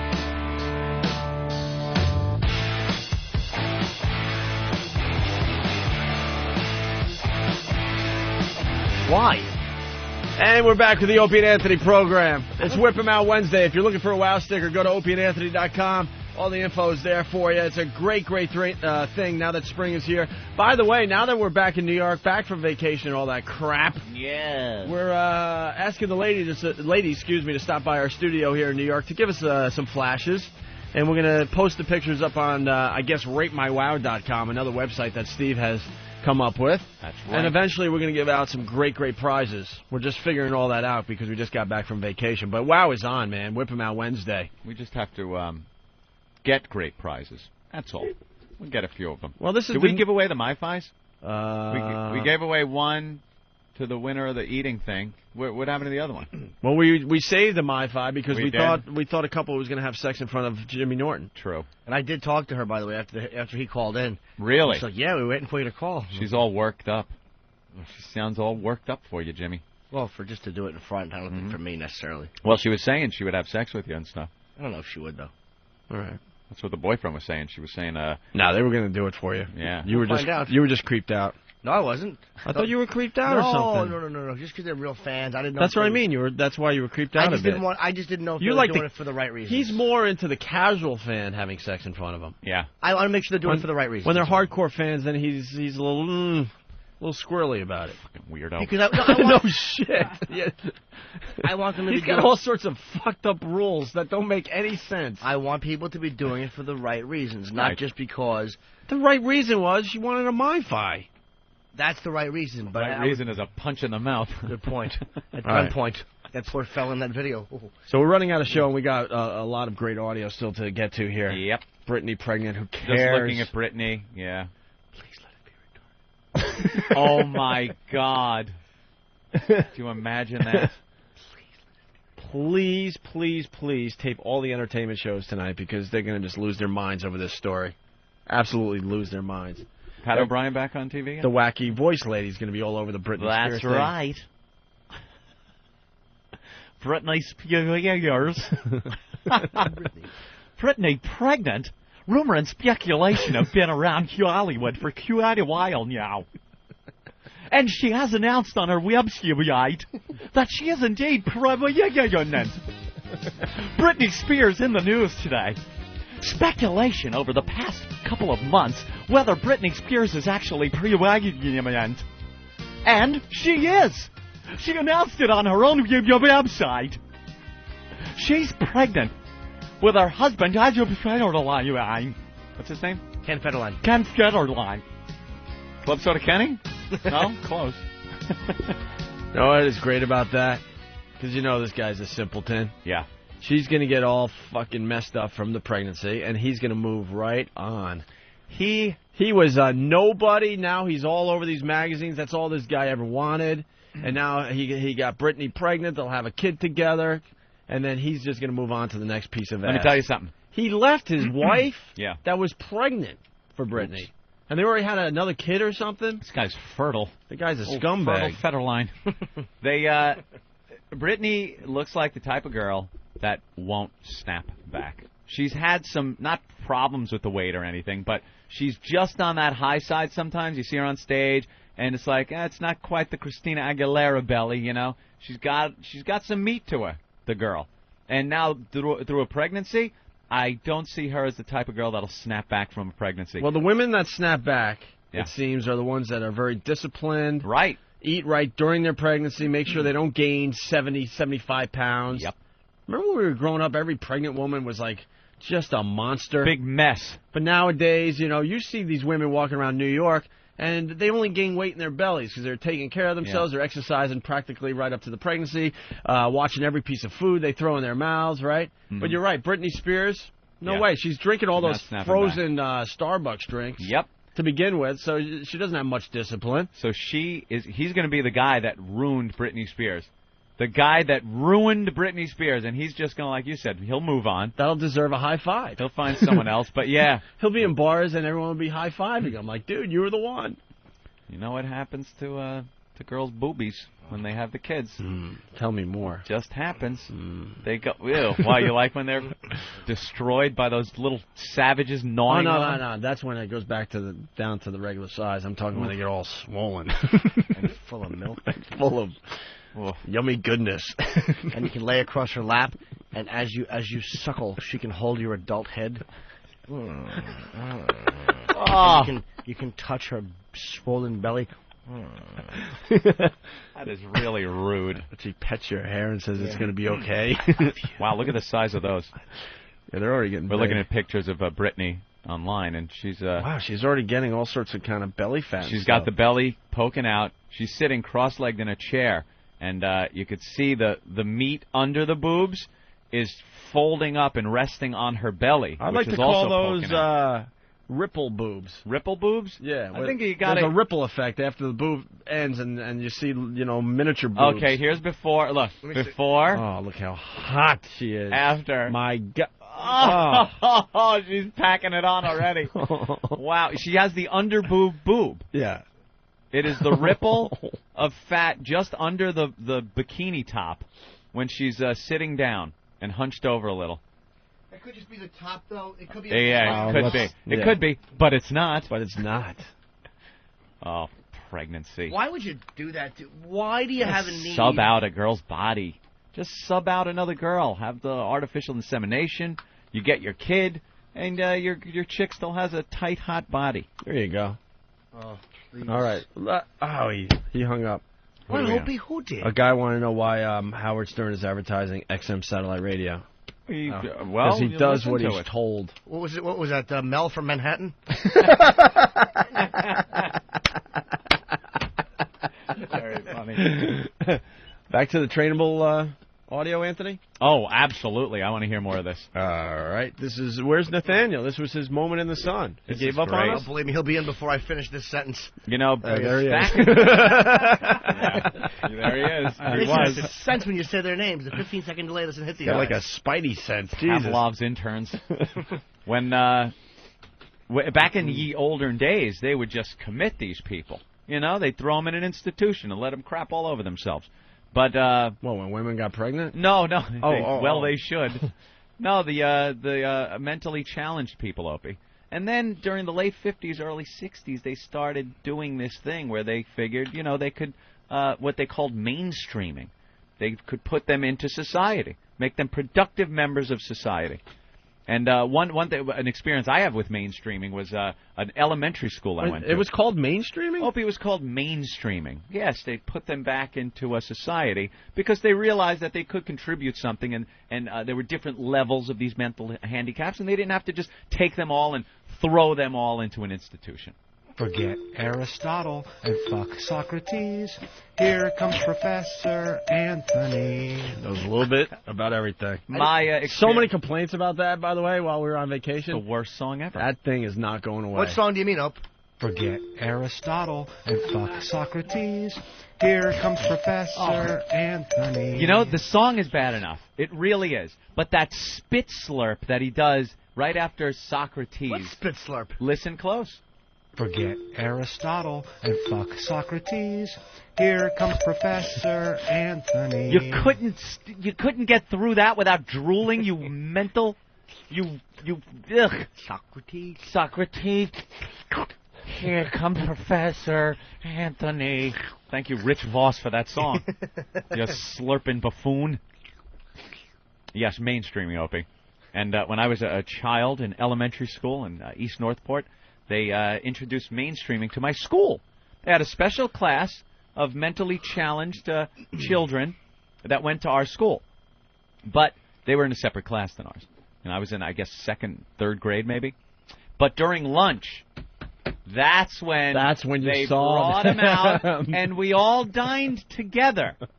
And it was such a treat for the regular kids. Dude, you just brought back a memory, man. In my high school, Harborfields High School, there was that section of the school that no one went to. No one went. And you had no idea what was going on in that section of the school until lunchtime. And they paraded those people into the lunchroom. I'm sitting at the lunch table just trying to choke down a lunch. And right next to you would plop down a tray. And there were kids, and I'm talking old school retarded, too, like 70s retarded, not like now retarded where there's tests for these things and they suck them right out.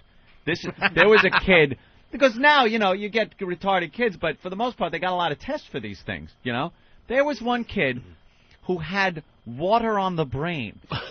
What archaic disease is this? His head was huge. And I'm not talking big like, hey, that guy's got a big head. Hey, you with the bass pants. You got a big fucking head. Oh! Not that comedy big head. His head was huge. And he had this little pointy chin, he couldn't keep it up. He had a little skinny neck. He couldn't keep his head up. Yes, Jimmy? Oh, no. I'm listening about I'm waiting for the glasses, and when he got into radio as a producer part comes. Yes, we had attendance. Teacher would yell out sparks, and he would go, ah! And he couldn't keep his head up. So it would fall down. I don't know how I could convey this on radio, but he'd be sitting there, and his head would go, like wrap around. Like it would do a circle, whereas his chin would go into his shoulder, middle of his chest, other shoulder, back up. That's it. It would go, all day. He would do this. And, of course, the really, like, weird teeth, like Clint Howard teeth from the Star Trek episode. And then drool, lots of drool. And then another kid that had a horse eye. You ever see a horse's pupil? It's wide and fuzzy. It's like rectangular shaped. I could get into the whole thing of why a horse has different pupils. But forget Aristotle and fuck Socrates. Here comes Professor Anthony. I'd like to learn something today, Anthony, if you will, real fast. Well, they have different vision than we have. They could see in the dark a lot better, and their pupils open up. They have much better peripheral vision than humans have also. Instead of a round pupil, it's a rectangular shaped pupil. They also have big cocks. Horse cocks, I hear. They really do. And he had this horse eye. His pupil was all screwed up like that. And he was another one, like just drool. All the drool on their hands, and you're trying to eat, and, I'm sorry. And then there was this kid called Gallagher. But me and my brother called him Dally Dooley, because that's how he said his name. He'd be like, what's your name? And he went, Dally Dooley, because his name was Gallagher. And we called him Dally Dooley. Well, there's a whackbag name that'll be in about 5 minutes. How quickly will someone be Dally Dooley on Whackbag now? Welcome to Whackbag Dally Dooley. And we called him Dally Dooley, and he would pick his nose constantly picking his nose. And he was Dally Dooley. And we'd be like, ew. We'd be sitting at lunch and go, ew, here comes Dally Dooley. And we'd run away from Dally Dooley, who would then sit down and proceed to pick his nose and drool all over everything. And what a horrible thing. Great for the retarded children that are sitting there and being mainstream. But how about the poor second graders that are sitting there trying to, adjust to life, that are now getting all these complexes and feeling all weird and not being able to eat comfortably because Dally Dooley is next to him? Or Horse-Eye Kid. Or the kid that can't hold his big fat head up. We had a retarded boy in our school he was functional retarded, but his name was Mark, and he would always scratch his face and go, ah! Holy Jesus. And when he ate pizza, you know how you get that awful square pizza? Mm-hmm. The first thing he would do, he would just scrape all the cheese off the pizza and then just eat the red bread. Yeah, the saucy bread. He used to hate when you'd blow in his face. So what did you do relentlessly? Hey, Mark. Both hands scratching his dumb cheeks. Oh, that's great. Unbelievable. They weed all these out now. Yep. Sure, you see an occasional Down syndrome, but can't they test for that now, too? I think sooner or later. But I think the people that have them now are people that are like, well, we don't care. We're having a child. But I think they test for it because you really don't see as many mentally challenged and physically challenged like that people as you used to. We were going to school with goddamn thalidomide babies, flipper kids. How the hell are you going to learn math when you got a flipper kid right there? It's impossible. You're just trying to wonder how they hold the pencil. How the hell is he holding that pencil? Can you make that noise again, Jimmy? Yeah! You're bothering me! Oh, he hated that. Was he Lou Costello? Right in his dumb face. You're bothering me! That's what he would say. Stop bothering me. He's blowing in my... Stop blowing in my...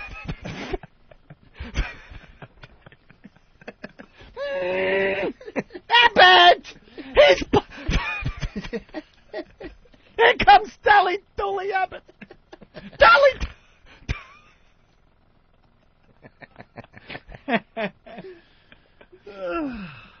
Jesus. All right. Do we have time to get into the sex ed trainable audio stuff? I would love to hear at least a little sample. All right. Nathaniel brought this in. It's the ABCs of teaching a trainable about sex ed, right? Yes. Let's go with the first clip here. Sex education for trainables? Is it possible? Or is it even necessary? Well, let's start with the last question first. Why necessary? Well, we must teach those with serious disabilities that hinder their learning to live as successfully as possible with other people. There you go. Now, this includes their sexual behavior. But rather than teach, which is somewhat difficult, it becomes a training situation with as much explanation as they can absorb. And is it possible? Well, through training, they will realize who they are as men and women and what is expected of them in social situations. Sex education for the trainables should be made as simple as ABC. A, awareness of their bodies and their feelings. B, understanding the simple mechanics of reproduction. And C, training in responsibilities and appropriate social behavior. You say you train a trainable, put it in and pull it out. If it looks like a fudgicle, you did it wrong, stupid.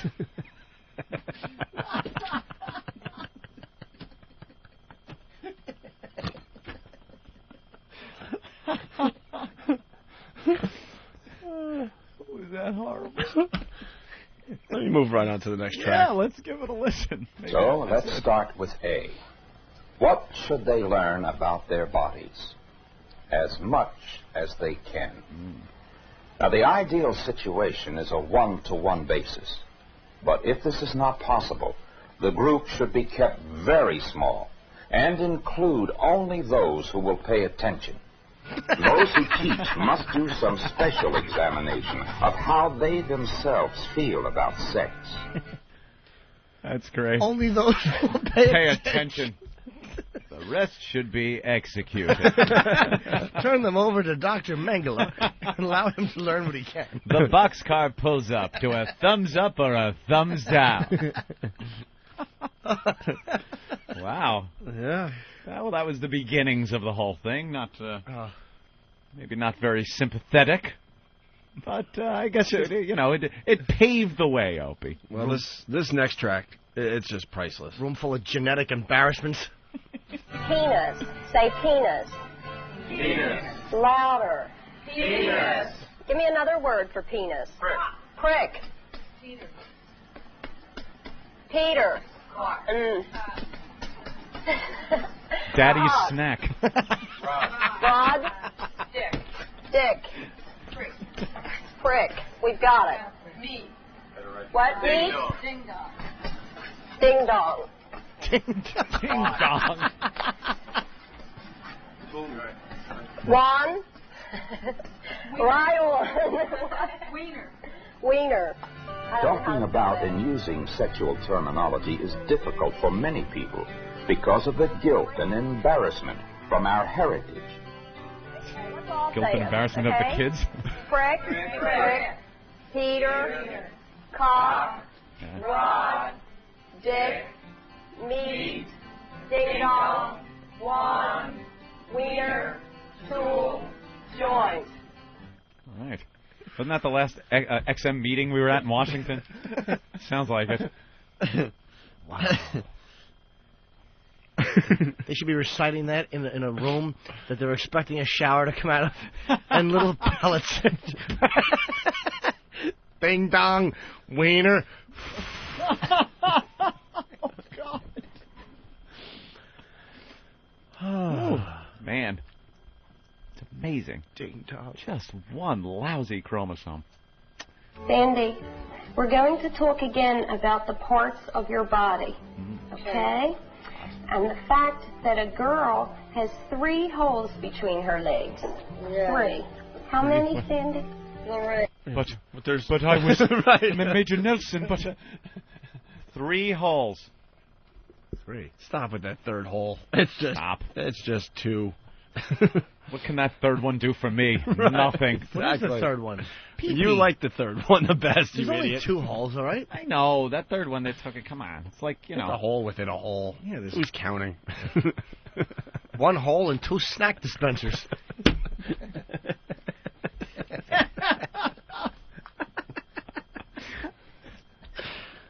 It's good to be back in New York. Lorraine. Okay, now let's look at this picture. Okay? Yeah. You see that? This hole here is the hole where you make a BM. Yes. And it's called your rectum. Yes. Okay? What is it? BM. What year is this? This is where you make a BM. She doesn't even understand what that is. Yeah. Bavarian motor. Okay? And this hole here is the hole from which you pee when you go to the bathroom or urinate. Yes. What else would you use it for? Well, that's just used to urinate. No, it's not. You used to menstruate, too. No, that's another hole, and we'll Dummy talk about smacker. that. Because there's 3 holes here. Now, you show me what I showed you. Yeah. And this one is hovering over Jimmy Norton's face. No, this is the hole you pee from. Oh, God. Next. This is the hole you make a BM from. Yes. And this hole in between the 2, Yes. that's called your vagina. Yes. And that's the hole from which you This is your only redeeming I quality. can repeat, if possible, to show that the lesson is being understood. What a nightmare. This is the hole you make a BM from. This is the hole you pee from. And this is the hole that protects you from being beheaded at birth. This is the hole that gives men any reason to talk to you. Without this hole, you'd be considered plant life.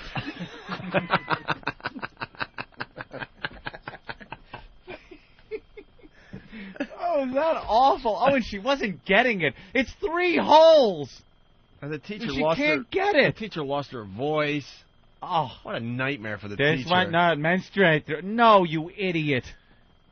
Jeez. Teacher has that awful Philly accent. Here's your one hole. You put this in. Yeah. And this is your other hole to pee out of. How bad did this woman do on her SATs that she's doing this? Oh, God. people choose to do these things. I guess. Work with those people. Hey, Frank. Uh-oh. How come you haven't gotten up yet? I'm wet and sticky. Oh. I remember this one from the old days. Frank's wet and sticky. Oh. Frank was playing with himself. I think he had a wet dream. Oh, it was the wet dream one? Yes. Okay. Hey, Frank. How come you haven't gotten up yet? I'm wet and sticky. Oh. What, when did that happen? Dreaming of a Did it happen pinwheel. during- Ooh, oh. Pretty color. Oh. I made a mess in my bed from your retarded grandson, Frank.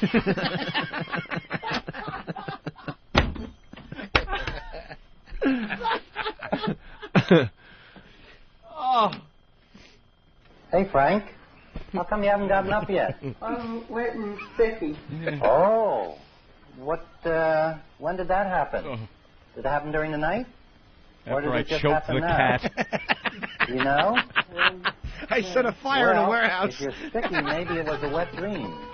Do you know what a wet dream is? No. Well, you know, how old are you now? You must be about, 37.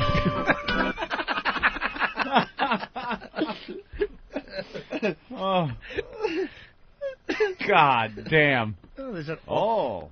Well, a little awkward. Well, you, what happened? Well, Jesus. Oh. I'm wet and sticky. Did a guy with a Kermit voice come in and clean it up?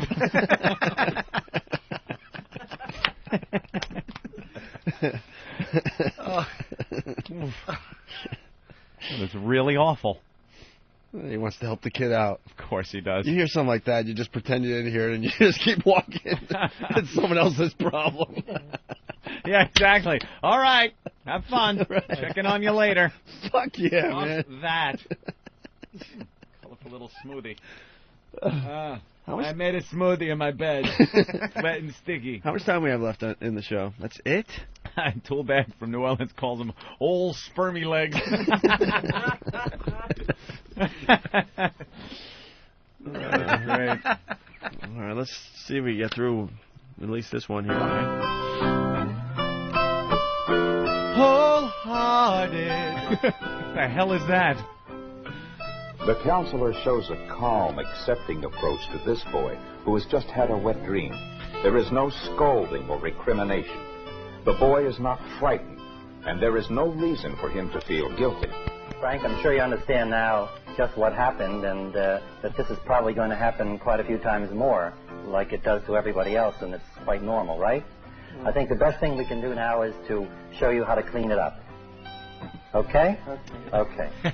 All Now, right. clean it up. Clean it up. Clean it up. You guinea retard. Go on. Be a premature ejaculator, just like your father. I'm gonna clean it up. Use the sheets. It's like normal people. Whatever's laying around the room. That sock's gonna go in the wash anyway. Never clean it up. Just leave it there. Sleep on the other side. I used to wipe up, I swear to God, with the end of my sheets. It was hard and stiff. My grandmother one time saw it. She's like, what is this? I'm like, oh, I spilled Pepsi. And the acoustic guitar music started. Jimmy? Grandma, I'm wet and sticky. It's like, what did she think it was? Oh, we're going to have to end there, unfortunately. We're running out of show. This is hot. Yeah, that is really good. We got more of those, right? Yeah, we'll start the show with it tomorrow Oh, because we can't rush through this stuff. It's just too good. Thank you, Nathaniel. I think it's funny that you said Frank had a wet dream thinking about a pinwheel. Yeah, what else gets him off? Stop it. Maybe cracking a girl's neck in the barn. Just petting her hair. No, just petting her hair. And I had a wet dream. Oh. Just went to tend the rabbits. You know how it goes. Hey, let's go to Long Island. Long Island, what did you learn today? What's going on, guys? Hey. How you doing, boo-boo? Hi, guy. Ain't it great out there? Yeah, I learned that black people think that sanitary pads are clean apartments. Oh, very good. That's right. Thank you very much. Pinchy from Whackbag. What's up, Pinchy? Hey, buddies. How's it going? Hey. Hi, Angel. Hi, Pinchy. Hey, today I learned that Sirius just signed a deal with Commodore 64, and Danny has Carmine Ragusa hair. There was a lot of good lines today, I got to tell you. Stinks. Oh, we have to get this spot in one more time, they're telling me? Oh. All right. I learned to smoke. If you smoke pot, listen to XM76 Fine Tuning. Yes. Did learn that. That was a good one. Hey, Anthony, speaking of trainables, we have one that is helping us out with getting the word out about XM Satellite Radio. Of course. The other company paying him about, what, like $500 million? $500 million, $500 million. So I'm sure they're very happy to hear that Howard is promoting XM Satellite Radio. It's even a lot of money to you. You bet it is. Howard Stern talking about XM Satellite Radio. If you're planning a road trip this weekend, it's time to take XM Satellite Radio along for the ride. XM gives you 100% commercial-free music. It's the ultimate playlist with channels for album rock, alternative, heavy metal, hip-hop, unsigned bands, blues, jazz. There's an XM channel for everyone in the family, including the biggest names in news, sports, talk, and comedy. All in digital quality sound for less than $10 a month. No wonder it's the most listened to satellite radio service. The XM Roadie from Delphi can turn any radio into an XM radio. It's the smallest satellite radio ever, so it looks great on your dashboard. Plus, for a limited time, you'll also get a free home kit, so you can connect XM to any home stereo. XM makes a great graduation or Father's Day gift. Check it out. Electronic stores, including Best Buy and Circuit City. Beyond AM, beyond FM, it's XM Satellite Radio. Ah, thank you, Howard. Thank you very much. At least we could agree on something. Very nice.